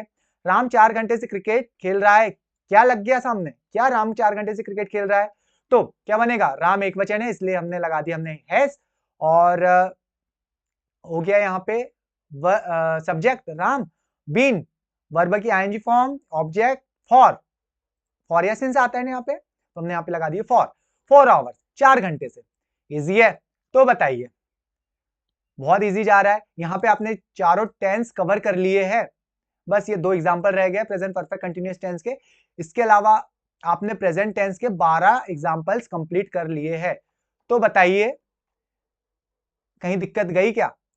अगर दिक्कत गई भी होगी तो एक चार्ट बनाइएगा, एक टेबल बनाइए, उसमें आप प्रेजेंट टेंस के प्रेजेंट इंडेफिनिट के पूरे फॉर्मेट लिखेंगे, सेकंड कॉलम में लिखेंगे कंटिन्यूअस टेंस के एग्जांपल और फॉर्मेट, और फिर बनाएंगे प्रेजेंट परफेक्ट टेंस के और फिर प्रेजेंट परफेक्ट कंटिन्यूअस टेंस के। तो चारों फॉर्मेट आप एक के नीचे एक साथ बनाएंगे तो आपको एक नजर में सारा समझ में आ जाएगा। अगर आपको प्रेजेंट टेंस समझ में आ गया है तो पास्ट टेंस और फ्यूचर टेंस में हमको केवल हेल्पिंग वर्ब बदलना है, बाकी पूरा जैसा का वैसा रहेगा। तो वे जुलाई से स्कूल जा रहे हैं, क्या वे जुलाई से स्कूल जा रहे हैं, तो बनेगा have they been going to school since July. Easy है, क्या मैं सुबह से गाना गा रहा हूं, तो have I been singing song since morning. अगर यहाँ पे बीन आया और आईएनजी नहीं आई तो आपका क्या हो जाएगा, गलत हो जाएगा, ठीक है। और यहाँ पे सिंस की जगह आपने फॉर लगा दिए तो वो भी गलत हो जाएगा। मैंने जो आपको नियम बताए हैं, सिंस के नियम ये है और फॉर के नियम ये है, तो आपको अच्छे से इसको एक बार पढ़ लेना है, क्योंकि एरर फाइंडिंग में आपको सिंस और फॉर के बहुत सारे एग्जांपल्स आते हैं और इसके साथ साथ ट्रांसफॉर्मेशन ऑफ सेंटेंसेस में भी इसका यूज होता है। तो ये हुआ आपका प्रेजेंट टेंस कंप्लीट हुआ। अब हम चलते हैं पास्ट टेंस की ओर। तो पास्ट टेंस की ओर जाने से पहले आप एक चीज बताइए, कमेंट करके बताइए कि आपको ये वीडियो कैसा लगा, ये वीडियो आपका कैसा चल रहा है, ठीक है। आपको पूरा का पूरा वीडियो देखना है अंत तक, पूरा वीडियो आपको देखना है, पूरे वीडियो देखे बिना आपको कहीं नहीं जाना है, ठीक है। अगर आपको कोई काम है तो यहाँ पे पॉज कर दीजिए, अपने किसी ग्रुप में शेयर कर दीजिए, अपने किसी फ्रेंड के पास शेयर कर दीजिए, या फिर अपने ही किसी दूसरे नंबर पे शेयर कर दीजिए, तो जब भी आपको फिर अगली बार समय मिले तो आप उसको फिर से देख सकते हैं, ठीक है। या फिर सब्सक्राइब तो कर ही लिए होंगे मेरे चैनल पे, ये वीडियो आसानी से मिल जाएगा। तो हम बात करते हैं अब पास्ट टेंस की। पास्ट टेंस मतलब जो बीत गया सो बीत गया, ठीक। जो चीज पूर्व में हो चुकी है वो टेंस कहलाता है पास्ट टेंस। अब पास्ट टेंस के भी 4 प्रकार के होंगे, प्रेजेंट टेंस के जैसे 4 प्रकार थे वैसे पास्ट टेंस के भी 4 प्रकार होंगे। कौन सा, सामान्य भूतकाल, निरंतर या चालू या अपूर्ण भूतकाल, फिर पास्ट परफेक्ट टेंस में पूर्ण भूतकाल, फिर पास्ट परफेक्ट कंटिन्यूअस में पूर्ण अपूर्ण भूतकाल। ओके, तो देखते हैं पास्ट टेंस का। सबसे पहले कौन सा देखेंगे हम, टेंस में सिंपल पास्ट टेंस, ठीक है। इसके पहले हम ये जान चुके हैं कि सभी टेंसों का एक ही फॉर्मेट होता है, अफर्मेटिव का subject plus helping verb, verb object, ये फॉर्मेट होता है। नेगेटिव का होता है subject plus helping verb plus not plus verb plus object, ये होता है। इंटरोगेटिव का हेल्पिंग वर्ब सामने जाती है, subject verb object question mark, ये होता है फॉर्मेट। सभी सेंटेंसेस का यही होता है। और हमने ये भी देखा सब्जेक्ट मतलब कर्ता, हेल्पिंग वर्ब मतलब एचवी, और वी से वर्ब और ओ से ऑब्जेक्ट होता है, ठीक। और इसके अलावा भी हमने देखे कि सभी टेंसेस के 4 प्रकार होते हैं। अब हम देख रहे हैं पास्ट टेंस के कितने प्रकार, 4 प्रकार।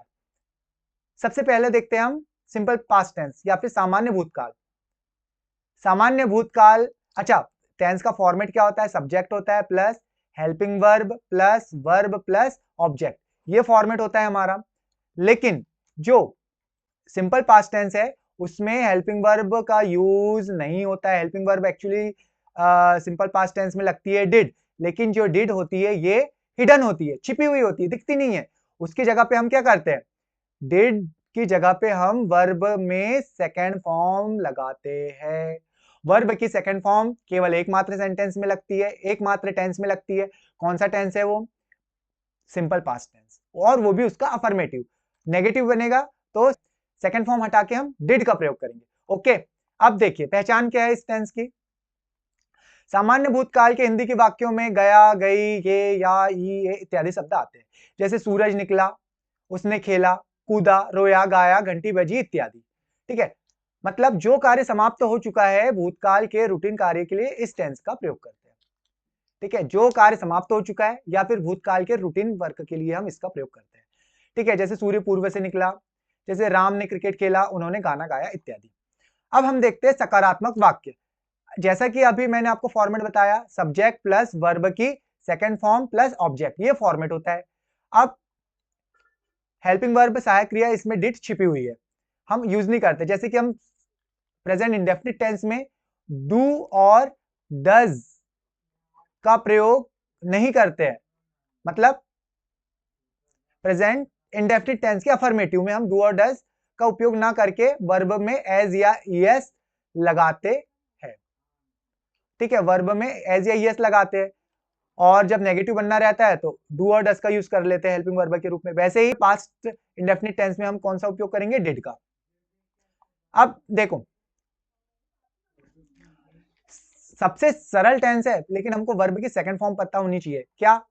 पास्ट टेंस में बहुत सरल है, क्योंकि इसमें ज्यादा झंझट नहीं है। हेल्पिंग वर्ब किसके साथ लगेगी, क्या लगेगी, इसमें एक एक ही हेल्पिंग वर्ब है। देखो, प्रेजेंट परफेक्ट टेंस की बात करें तो इसमें भी हेल्पिंग वर्ब हैड लगेगी। अगर पास्ट परफेक्ट कंटिन्यूअस टेंस की बात करें तो उसमें हैड बीन लग जाएगी।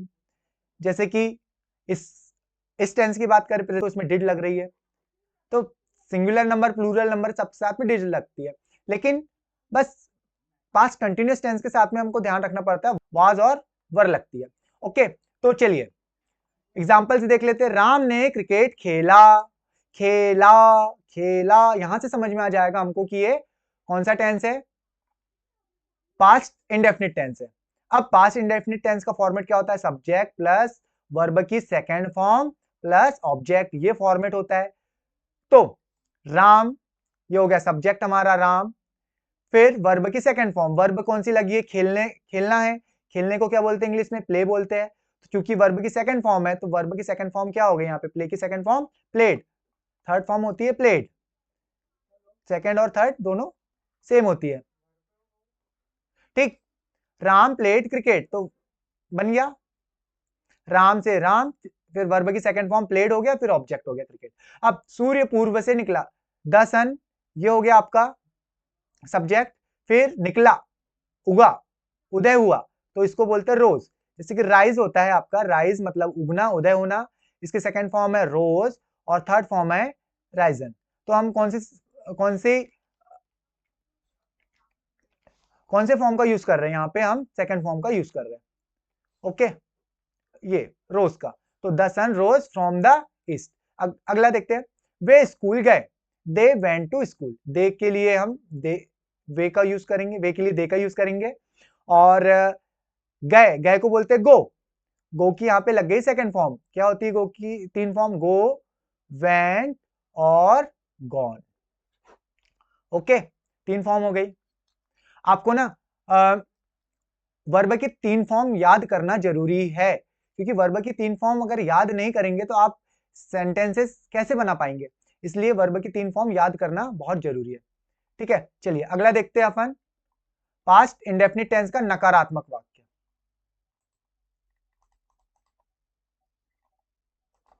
नकारात्मक वाक्य है पास्ट इंडेफिनिट टेंस का, इसमें क्या फॉर्मेट हो जाएगा? सब्जेक्ट प्लस हेल्पिंग वर्ब की जगह पे क्या आ गया? यहाँ पे डिड आ गया, ये है helping verb, plus not plus verb की फर्स्ट फॉर्म प्लस ऑब्जेक्ट आ गए ना। फर्स्ट फॉर्म में डिड आया तो क्या आ गई? वर्ब की फर्स्ट फॉर्म।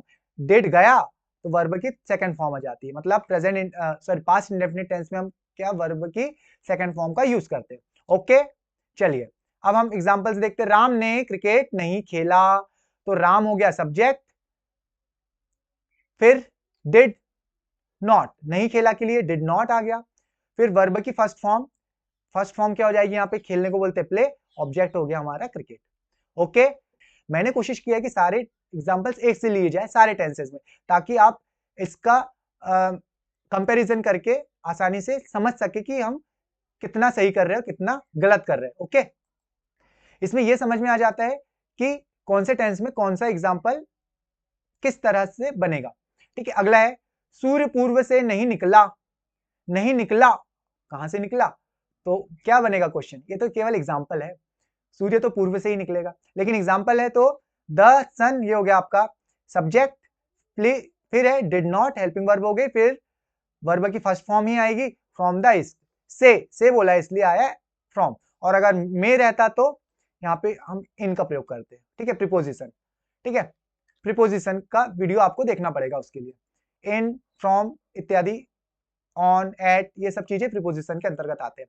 अगला, वे स्कूल नहीं गए। वे स्कूल नहीं गए तो कहां गए, ओ हम तो एग्जाम्पल देख रहे हैं ना, तो वे को बोलते हैं दे।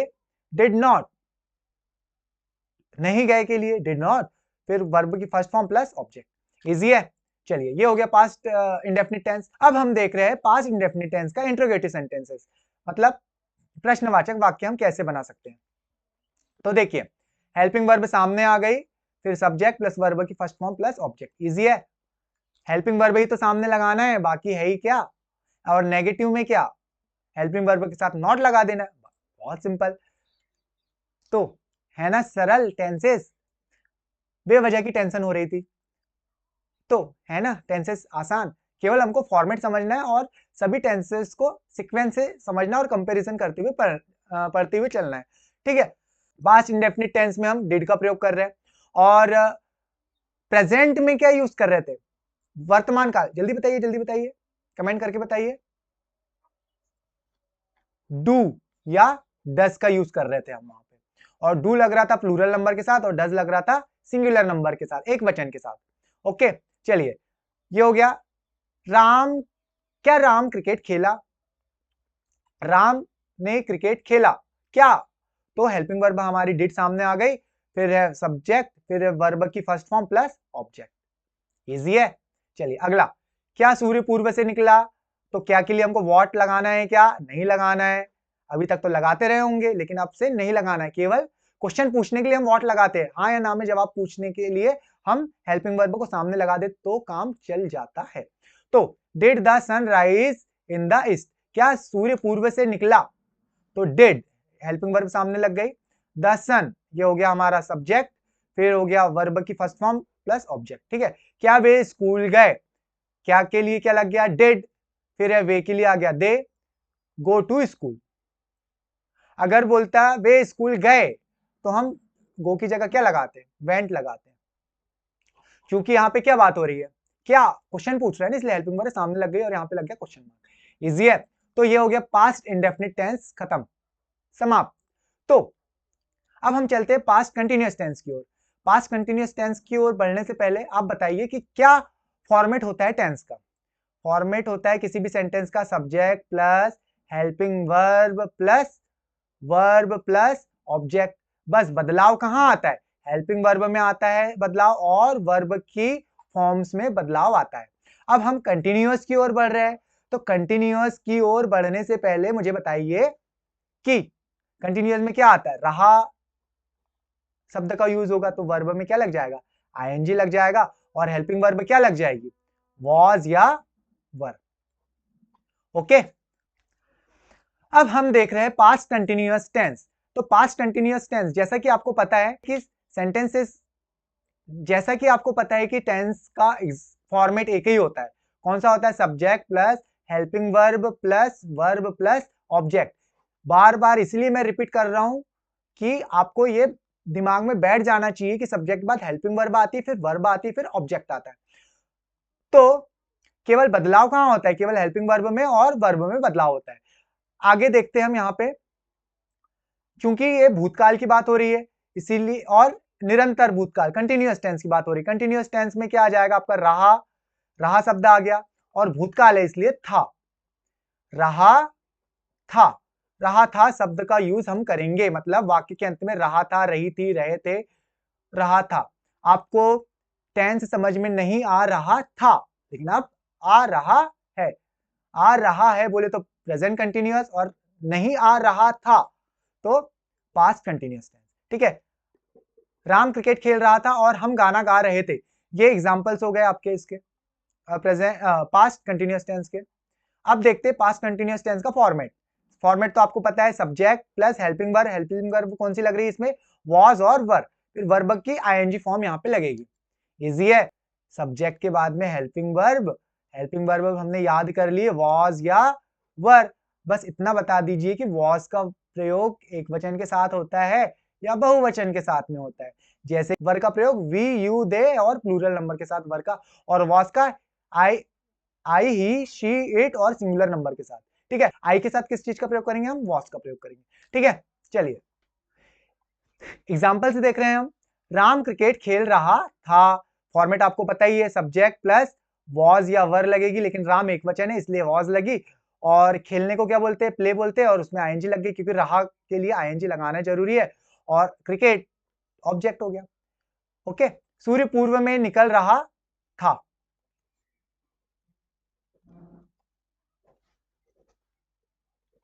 ठीक, सूर्य पूर्व में निकल रहा था। द सन वॉज एक वचन है इसलिए वॉज आ गया, rising in the east. Way school जा रहे थे, वे के लिए वर लगेगा क्योंकि बहुवचन है। Going, going to school, going क्या हो गया आपका, वर्ब में आईएनजी। मैं गाना गा रहा था, I was singing a song. Easy है। चलिए अब हम नेगेटिव देखते हैं, नेगेटिव में क्या लगेगा, नेगेटिव सेंटेंसेस हम बना रहे हैं। नेगेटिव सेंटेंसेस में क्या होगा, subject plus was were plus not plus verb की आईएनजी फॉर्म, फर्स्ट फॉर्म में आईएनजी फॉर्म प्लस ऑब्जेक्ट। ठीक है, यही होता है ना। अगर हम ये पास्ट कंटिन्यूअस टेंस का एग्जांपल बनाते तो क्या बनता, subject plus was were plus verb की आईएनजी फॉर्म प्लस ऑब्जेक्ट, यही बनता। तो हम क्या कर रहे हैं यहाँ पे, वही कर रहे हैं, बस हेल्पिंग वर्ब के बाद हमने क्या लगा दिया यहाँ पे, नॉट लगा दिया। आगे, राम क्रिकेट नहीं खेल रहा था, राम सब्जेक्ट है, उसके साथ में हेल्पिंग वर्ब क्या लगेगी, वॉज या वर, तो वॉज लगी क्योंकि राम एक वचन है, उसके बाद में नॉट लग गया, फिर वर्ब की फर्स्ट फॉर्म में आईएनजी फॉर्म लगेगी, वर्ब की आईएनजी फॉर्म प्लस ऑब्जेक्ट। ठीक है, सूर्य पूर्व में नहीं निकल रहा था, तो सब्जेक्ट है आपका द सन, वॉज एक वचन के साथ में वॉज लगा plus not plus rising in the east, rising यानी कि उदय होना या निकलना, आईएनजी लग गई इसमें। ठीक है, ये इन द ईस्ट ऑब्जेक्ट। वे स्कूल नहीं जा रहे थे, तो वे को बोलेंगे they were not going to school, नहीं जा रहे थे, they were not going to school. Okay, मैं गाना नहीं गा रहा था, तो क्या बन जाएगा, I was not singing a song, मैं गाना नहीं गा रहा था, तो I was not singing a song. मैं के लिए आ गया आई, आई के साथ में क्या लगेगा, वॉज लगेगा और plus not plus singing a song. Okay, अब हम पहुंच रहे हैं इंटरोगेटिव सेंटेंसेस पे। इंटरोगेटिव सेंटेंसेस में क्या होता है, हेल्पिंग वर्ब सामने लग जाती है वॉज या वर, फिर सब्जेक्ट प्लस वर्ब की फर्स्ट फॉर्म में आईएनजी फॉर्म लग जाएगी प्लस ऑब्जेक्ट। इजी है इंटरोगेटिव सेंटेंसेस में, बहुत इजी है। आपको तो पता ही है कि जो भी हेल्पिंग वर्ब लगती है हमारी सामने लगती है, तो उससे क्या होता है, इंटरोगेटिव सेंटेंसेस आपका तैयार हो जाता है। क्या राम क्रिकेट खेल रहा था, तो क्या के लिए हमने हेल्पिंग वर्ब लगा दिए सामने वॉज, राम के लिए राम, फिर ये आ गया यहाँ पे खेलने को वर्ब की ING form plus object, cricket है ना, वॉज फिर सब्जेक्ट प्लस वर्ब की ING form plus object. Easy है। चलिए नेक्स्ट देखते हैं, क्या सूर्य पूर्व में निकल रहा था, तो सूर्य के लिए आ गया वॉज, हेल्पिंग वर्ब सामने क्वेश्चन मार्क। इजी है, दर्शन राइजिंग इन द ईस्ट। क्या वे स्कूल जा रहे थे, तो क्या के लिए आ गया वर, दे गोइंग टू स्कूल। ठीक है, बहुत इजी है। मैं गाना गा रहा था, क्या के लिए आ गया वॉज सामने, रहा था के लिए आ गया वॉज हेल्पिंग वर्ब आ गई, और आई के लिए हो गया मैं, और गाना गा रहा था तो बोलेंगे आ सॉन्ग। इजी है। चलिए ये हो गया पास्ट कंटिन्यूअस टेंस। अब हम पहुंचेंगे पास्ट परफेक्ट टेंस की ओर। पास्ट परफेक्ट टेंस में क्या फॉर्मेट है हमारा, देखते हैं।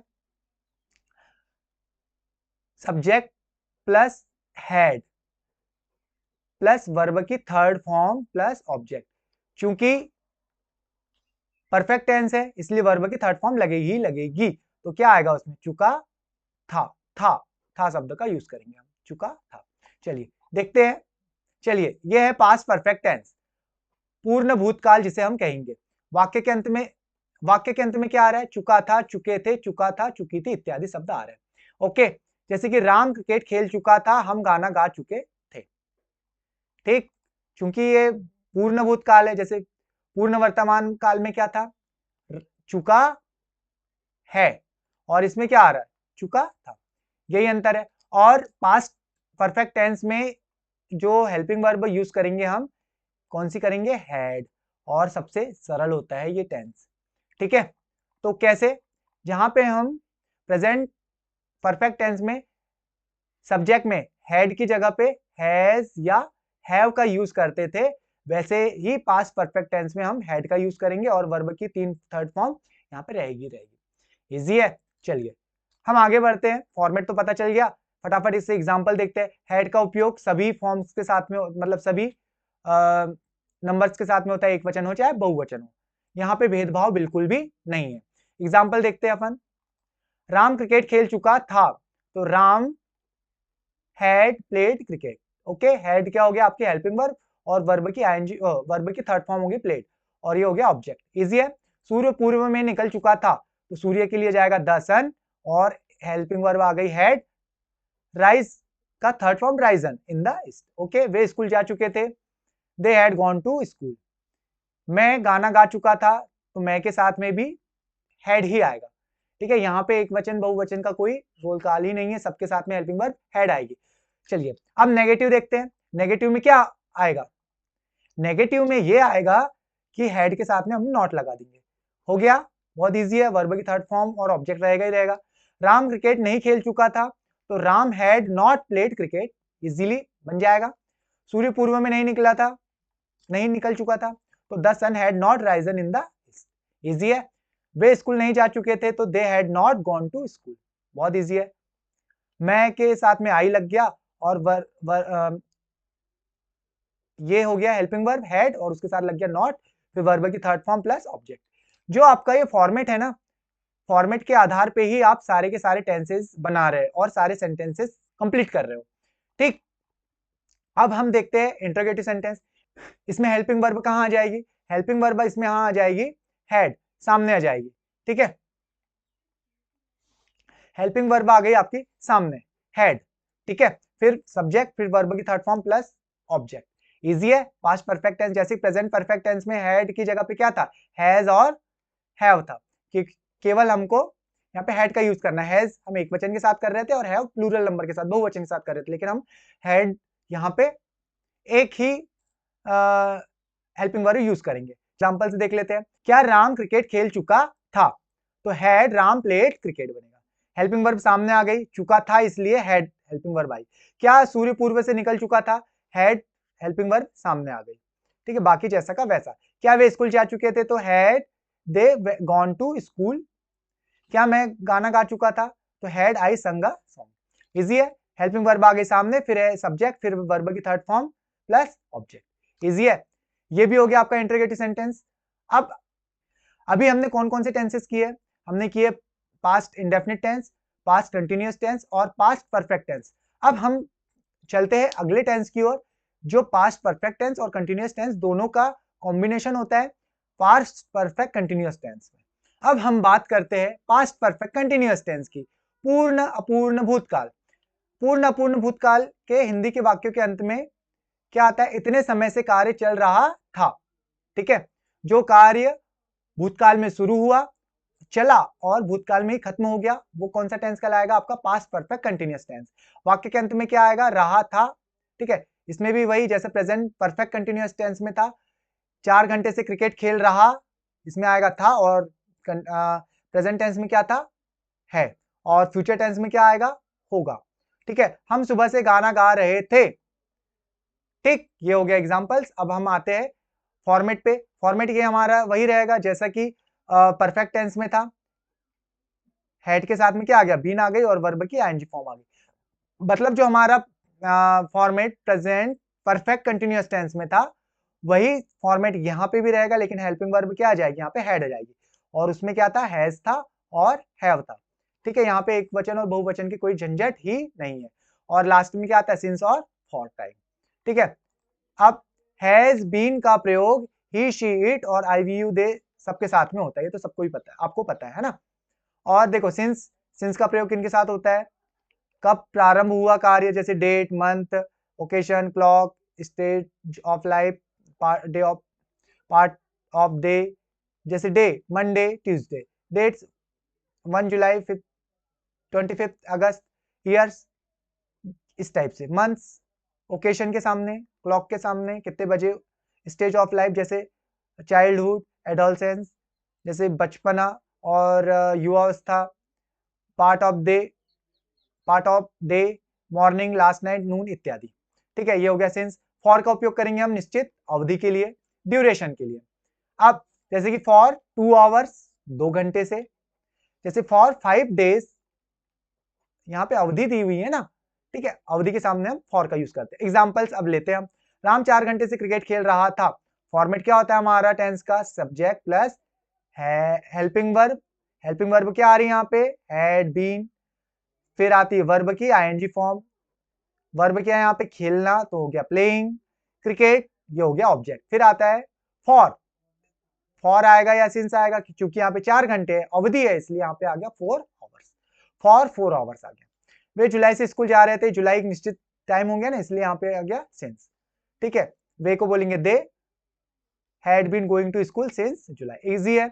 मैं सुबह से गाने गा रहा था, तो मैं के लिए आ गया आई, और रहा था हैड बीन, और वर्ब में आईएनजी आ जाएगी, और ऑब्जेक्ट प्लस सिंस मॉर्निंग, क्योंकि मॉर्निंग एक निक ऑफ टाइम है, पॉइंट ऑफ टाइम है, इसीलिए। ओके, निश्चित समय के लिए हम सिंस का प्रयोग करते हैं, निश्चित समय के लिए, अवधि के लिए हम फॉर का यूज करते हैं। ओके, तो यहां पे आपका पास्ट टेंस खत्म हो रहा है। अब हम समझने वाले हैं टेंस है भविष्यकाल, फ्यूचर टेंस। ओके, तो फ्यूचर टेंस में क्या है, जो कार्य अभी तक हुआ नहीं है, मतलब जो होने वाला है, वो कार्य फ्यूचर टेंस कहलाएगा। क्योंकि अब मैं आपको पढ़ाने वाला हूं, मैं आपको पढ़ाऊंगा, तो ये कार्य कौन सा है, फ्यूचर टेंस। और आप पढ़ रहे हैं वर्तमान काल, और आप पढ़े या पढ़ रहे थे, तो वो हो जाएगा पास्ट टेंस। तो चूंकि ये भविष्य काल है, भविष्य काल में जो भी आने वाला है वो होता है भविष्य काल। ओके, तो जैसा कि प्रेजेंट टेंस में चार प्रकार होते हैं, पास्ट टेंस में भी 4 प्रकार होते हैं, वैसे ही फ्यूचर टेंस में भी हम 4 प्रकार पढ़ेंगे। सभी टेंसेस में 3-3 प्रकार के सेंटेंसेस थे, अफर्मेटिव, नेगेटिव, इंटरोगेटिव, वो भी हम यहाँ पे देखेंगे। तो सबसे पहले हम देखते हैं फ्यूचर टेंस के कितने प्रकार होंगे। Simple future tense, future continuous tense, future perfect tense और future perfect continuous tense. Okay, आपने ये सारे प्रकार प्रेजेंट टेंस में और पास्ट टेंस में भी देख लिए थे, केवल यहाँ पे चेंजेस हुआ है फ्यूचर टेंस। ओके, चलिए, अब सभी के 3-3 प्रकार बनेंगे, ये भी आपको पता है। अफर्मेटिव बनेगा, नेगेटिव बनेगा और इंटरोगेटिव बनेगा, और एक और अन्य बनता है नेगेटिव इंटरोगेटिव सेंटेंस। ओके, चलिए, अब चूंकि आपको पता है कि टेंसेस का जो फॉर्मेट होता है यही होता है, subject plus helping verb, verb plus object. ठीक है, और नेगेटिव में क्या होता है, हेल्पिंग वर्ब के साथ नॉट लग जाती है, और इंटरोगेटिव में क्या होता है, हेल्पिंग वर्ब सामने आ जाती है। ओके, इजी है। चलिए, अब देखते हैं हम subject, helping verb, verb, object, ये सभी फॉर्मेट में हम यूज करते हैं। ओके, चलिए, अब हम देखते हैं फ्यूचर इंडेफिनिट टेंस या फिर simple future tense. Simple future tense की क्या खास बात है, वाक्य के अंत में गा, गे, गी इत्यादि शब्द आते हैं, जैसे मैं जाऊंगा, या वो जाएगा, या खाएगा, आएगा, खेलूंगा, गाएंगे इत्यादि शब्द। मतलब हम कल खेलेंगे, आप पढ़ेंगे, आप डॉक्टर बनेंगे, आप इंजीनियर बनेंगे, आप टीचर बनेंगे, आप कलेक्टर बनेंगे, ये भविष्य की बात हो गई ना, तो ये है भविष्यकाल। ओके, उदाहरण में सूर्य निकलेगा, जाएगा, खाएगा, आएगा, खेलूंगा इत्यादि, जो क्रिया या कार्य भविष्यकाल में होगा फ्यूचर टेंस कहलाता है। ठीक है, अब हम बात करते हैं एग्जाम्पल की, जैसे कि राम क्रिकेट खेलेगा, वे गाना गाएंगे।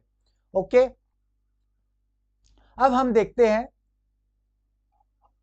सकारात्मक वाक्य, फॉर्मेट देखते सबसे पहले। फॉर्मेट क्या लगेगा इसमें, हेल्पिंग वर्ब विल या शैल लगेगी। तो हमारा फॉर्मेट क्या होता है टेंस का, subject plus helping verb plus verb plus object, ये फॉर्मेट होता है हमारा। तो हम यहाँ पे क्या लगा लेंगे, हेल्पिंग वर्ब में विल और शैल का यूज हम करेंगे। जैसे कि सब्जेक्ट आई और वी हो तो हम शैल का यूज करते हैं, और अगर subject you, they, he, she, it हो या कोई और नाम हो तो हम विल का यूज करते हैं। चलिए आगे एग्जाम्पल्स है। राम क्रिकेट खेलेगा तो हमारा फॉर्मेट होता है सब्जेक्ट प्लस विल या शैल प्लस वर्ब की फर्स्ट फॉर्म प्लस ऑब्जेक्ट। यहां पे सब्जेक्ट क्या है हमारा, राम, तो राम के साथ में विल आएगा कि शैल, तो राम के साथ में आएगा आपका विल, फिर वर्ब ऑब्जेक्ट, वर्ब क्या है यहाँ पे, प्ले। ओके, वे स्कूल जाएंगे, जाएंगे, आप स्कूल जाएंगे, वे को क्या बोलते हैं, दे, दे के साथ क्या लगेगा, विल लगेगा, शैल, विल लगेगा, they will go to school. ये हो गया आपका वर्ब, ये हो गया आपका ऑब्जेक्ट। ओके, मोहन तुमसे मिलेगा, Mohan will meet you. Okay, easy है ना। और अगर यहाँ पे आई होता, आई शैल गो टू स्कूल हो जाता, ठीक है। अगर मैं स्कूल जाऊंगा होता तो क्या होता, आई शैल गो टू स्कूल होता, ठीक है। अगर लिखा रहता हम खेलेंगे तो क्या होता, वी शैल प्ले। ओके, चलिए अब हम नेगेटिव देखते हैं। आपको पता है कि नेगेटिव में क्या होने वाला है, नेगेटिव में हेल्पिंग वर्ब के साथ में नॉट लग जाएगी, बाकी जैसा का वैसा, बहुत सिंपल है। तो चलिए, राम क्रिकेट नहीं खेलेगा तो Ram will not play cricket, बहुत इजी है। वे स्कूल नहीं जाएंगे तो they will not go to school. Helping verb के साथ क्या लग गया, हेल्पिंग वर्ब के साथ लग गया नॉट। ओके, बहुत सारा है, ये नेगेटिव हो गया। इंटरोगेटिव में क्या होगा, इंटरोगेटिव में ये होगा कि हेल्पिंग वर्ब जो भी आपकी विल और शैल लग रही वो कहाँ आ गई, फ्रंट में आ गई, सामने आ गई, और सब्जेक्ट प्लस वर्ब की फर्स्ट फॉर्म प्लस ऑब्जेक्ट हो गया। इजी है, बहुत मजा आ रहा है ना, समझ में आ रहा है। तो क्या राम क्रिकेट खेलेगा तो विल राम प्ले क्रिकेट। क्या सूर्य पूर्व से निकलेगा तो क्या के लिए क्या आ गया, हेल्पिंग वर्ब सामने आ गई, will the sun rise from the east. तो बताइए कैसा लग रहा है, मजा आ रहा है ना। आगे, क्या वे स्कूल जाएंगे तो क्या के लिए क्या आ गया, हेल्पिंग वर्ब सामने आ गए, विल, वे के लिए they go to school. Go to क्या है, वर्ब है, वर्ब की first form plus object. Easy है। चलिए अब आते हैं हम फ्यूचर कंटिन्यूअस टेंस में। फ्यूचर कंटिन्यूअस टेंस, जैसे कि कंटिन्यूअस नाम से ही समझ में आ रहा है, कंटिन्यूअस मतलब जो क्रिया निरंतर जारी है, जैसे कि रहा, रही, रहे, होंगे, ठीक है। होंगे शब्द का यूज होगा और रहा, रही, रहे, होंगे तो हम निरंतर या अपूर्ण भविष्यकाल में यूज करेंगे। और क्या पहचान है इसकी, वर्ब में क्या लगेगा, आईएनजी फॉर्म लगेगी, ठीक। और हेल्पिंग वर्ब कौन सी लगेगी, विल, बी या शैल बी। इजी है। अब देखते हैं, वाक्य के अंत में रहा, होगा, रही, होगी, रहे, होंगे इत्यादि शब्द आते हैं। जो कार्य भविष्य काल में निरंतर चल रहा होगा फ्यूचर कंटिन्यूअस टेंस के अंतर्गत आता है। ओके, जैसे राम खेल रहा होगा, वे गाना गा रहे होंगे, हम क्रिकेट खेल रहे होंगे इत्यादि। तो यहाँ पे फ्यूचर कंटिन्यूअस टेंस की बात कर रहे हैं हम, जैसा प्रेजेंट कंटिन्यूअस टेंस था, जैसे राम खेल रहा है और यहाँ पे क्या आ गया, राम खेल रहा होगा। जैसे पास्ट टेंस में था, वे गाना गा रहे थे, यहाँ पे क्या हो गया, गाना गा रहे होंगे, भविष्य की बात हो रही है। तो क्या फॉर्मेट है, अफर्मेटिव सेंटेंस में क्या है, subject plus will be, shall be plus verb की आईएनजी फॉर्म प्लस ऑब्जेक्ट, ठीक है। क्या लग रहा है हेल्पिंग वर्ब यहाँ पे, विल बी या शैल बी, ओके, और वर्ब की आईएनजी फॉर्म। ओके, अब देखते हैं, यदि सब्जेक्ट में आई और वी हो तो शैल का यूज करते, और you, they, he, C, it हो तो, और कोई नाम हो तो विल का प्रयोग करते हैं, ये तो पता ही आपको। ओके, यहाँ पे एग्जांपल से देखते हैं हम। राम क्रिकेट खेल रहा होगा तो क्या आ जाएगा, Ram will be playing cricket. Easy है। वे स्कूल जा रहे होंगे, दे, वे के लिए हो गया दे, और विल बी हेल्पिंग वर्ब हो गई, और गोइंग टू स्कूल। इजी है। बस हमको क्या ध्यान रखना है, हमारा अगर फ्यूचर टेंस है, अगर हमें फ्यूचर टेंस का एग्जाम्पल बनाना है तो हमें हेल्पिंग वर्ब विल बी या शैल बी का यूज करना है और वर्ब में आईएनजी लगाना है, ठीक है। अब ये हो गया अफर्मेटिव। अब हम देखते हैं नेगेटिव। नेगेटिव में क्या लगेगा, विल नॉट बी, ठीक है, विल नॉट बी और वर्ब की first form plus ING plus object. Easy है। तो राम क्रिकेट नहीं खेल रहा होगा, हेल्पिंग वर्ब क्या लगेगी, विल या शैल प्लस नॉट बी। ओके, ध्यान रखेंगे। तो राम हेल्पिंग वर्ब हो गई, सॉरी राम सब्जेक्ट हो गया, विल नॉट बी ये हेल्पिंग वर्ब हो गई प्लस नॉट आ गया ना, विल नॉट बी वर्ब की ING form playing cricket. Okay, वे स्कूल नहीं जा रहे होंगे, वे के लिए हो गया दे, और दे के साथ हेल्पिंग वर्ब क्या आएगी, विल बी, और उसके साथ लग गया not. Going to school verb की आईएनजी फॉर्म प्लस ये हो गया टू स्कूल ऑब्जेक्ट। इजी है। अब हम बात करते हैं फ्यूचर कंटिन्यूअस टेंस की। अब हम बात करते हैं फ्यूचर कंटिन्यूअस टेंस के प्रश्नवाचक वाक्य की।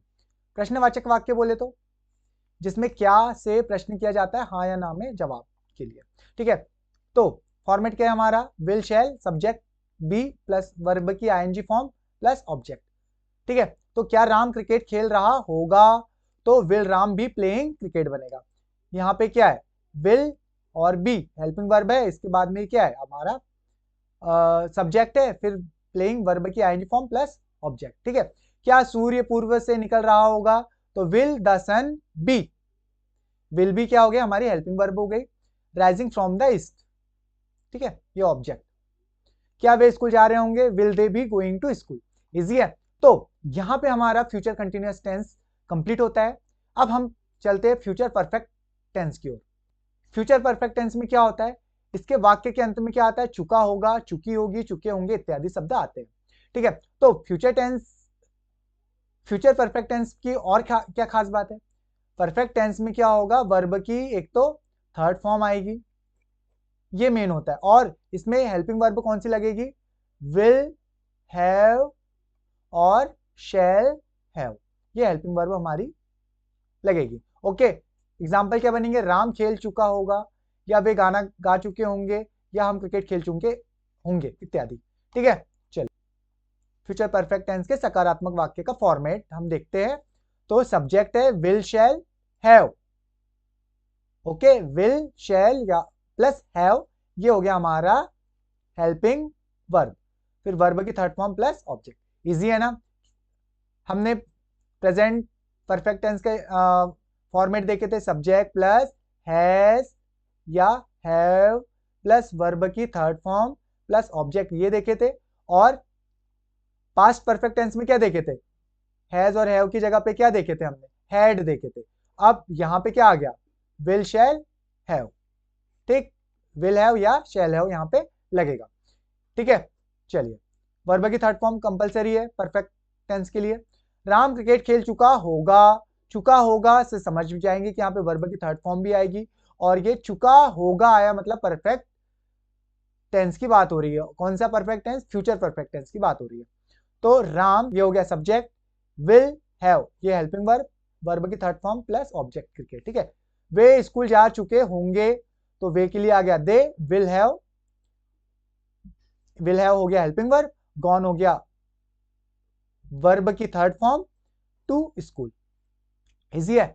चलिए अब हम देखते हैं नेगेटिव सेंटेंसेस। तो यहां पे subject plus will shall not have verb की थर्ड फॉर्म प्लस ऑब्जेक्ट, ये हुआ हमारे नकारात्मक सेंटेंसेस का फॉर्मेट। विल और शैल के बाद लगेगा नॉट और फिर लगेगा हैव। ठीक है, राम क्रिकेट नहीं खेल चुका होगा, तो Ram will not have played cricket. Okay, they will not have gone to school, verb की थर्ड फॉर्म प्लस राम क्या आएगा, राम के साथ will not have gone to market, verb की third form plus object. Okay, अब हम देखते हैं फ्यूचर परफेक्ट टेंस का इंटरोगेटिव सेंटेंसेस। प्रश्नवाचक वाक्य हम देख रहे हैं फ्यूचर परफेक्ट टेंस का। इसमें क्या होगा, विल शैल सामने आ जाएगा, फिर होगा सब्जेक्ट, फिर आएगा हैव, फिर वर्ब की third form plus object. Easy है।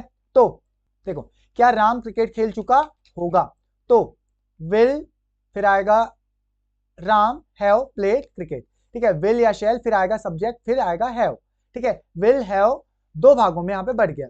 एक्चुअली में आप जब प्रेजेंट परफेक्ट टेंस का एग्जांपल करते थे या प्रेजेंट परफेक्ट टेंस का फॉर्मेट बनाते थे, तो इसमें क्या था, हैज और हैव सामने आता था, प्लस सब्जेक्ट प्लस वर्ब की थर्ड फॉर्म प्लस ऑब्जेक्ट, ये होता था। ठीक है, लेकिन इसमें क्या है, चूंकि यहाँ पे चूंकि यहाँ पे हेल्पिंग वर्ब बड़ा है, विल शैल हैव है, इसलिए क्या होगा, विल शैल सामने जाएगा, हैव सब्जेक्ट के बाद में जाएगा। ओके, अगला है क्या सूर्य पूर्व से निकल चुका होगा, तो विल द सन ये हो गया सब्जेक्ट, ये विल हैव हेल्पिंग वर्ब, फिर वर्ब की third form from the east, ये हो गया हमारा ऑब्जेक्ट। ओके, क्या वे स्कूल जा चुके होंगे, क्या के लिए आ गया विल हेल्पिंग वर्ब सामने, फिर they have gone to school. Easy है। तो ये कंप्लीट हो रहा है हमारा फ्यूचर परफेक्ट टेंस। अब हम चलते हैं फ्यूचर परफेक्ट कंटिन्यूअस टेंस की ओर। अब हम देखने वाले हैं फ्यूचर परफेक्ट कंटिन्यूअस टेंस। और यदि आपने अभी तक पिछला पूरा वीडियो देखा है तो आपको ये बहुत आसानी से बन जाएगा, क्योंकि फ्यूचर परफेक्ट कंटिन्यूअस टेंस है। परफेक्ट कंटिन्यूअस टेंस में क्या होता है, जो कार्य भविष्य के किसी समय तक जारी रहेगा वह कार्य फ्यूचर परफेक्ट कंटिन्यूअस टेंस के अंतर्गत आता है। जो कार्य फ्यूचर में शुरू हुआ और चालू है निरंतर, तो वो कौन सा काल कहलाएगा, फ्यूचर परफेक्ट कंटिन्यूअस टेंस। इसके वाक्य के अंत में क्या आएगा, कोई भी कार्य इतने समय से चल रहा होगा, या वो कोई कार्य इतने समय से कर रहा होगा, या रही होगी या रहे होंगे इत्यादि शब्द आते हैं। ओके, इजी है। तो अब हम देखते हैं, जैसे राम 4 घंटे से क्रिकेट खेल रहा होगा। पास्ट परफेक्ट कंटिन्यूअस में क्या था, यहाँ पे था। और प्रेजेंट परफेक्ट कंटिन्यूअस में क्या था, यहाँ पे है था। ठीक है। और बदलाव जैसा का वैसा, बदलाव कुछ भी नहीं था, सारा जैसा का वैसा था। ठीक है, ये एग्जांपल्स हुए। अब हम देखते हैं फ्यूचर परफेक्ट कंटिन्यूअस टेंस। इसमें हम देखते हैं सकारात्मक वाक्य। ठीक है, तो जैसा कि हेल्पिंग वर्ब इसमें आ रही है विल हैव बीन या शैल हैव बीन।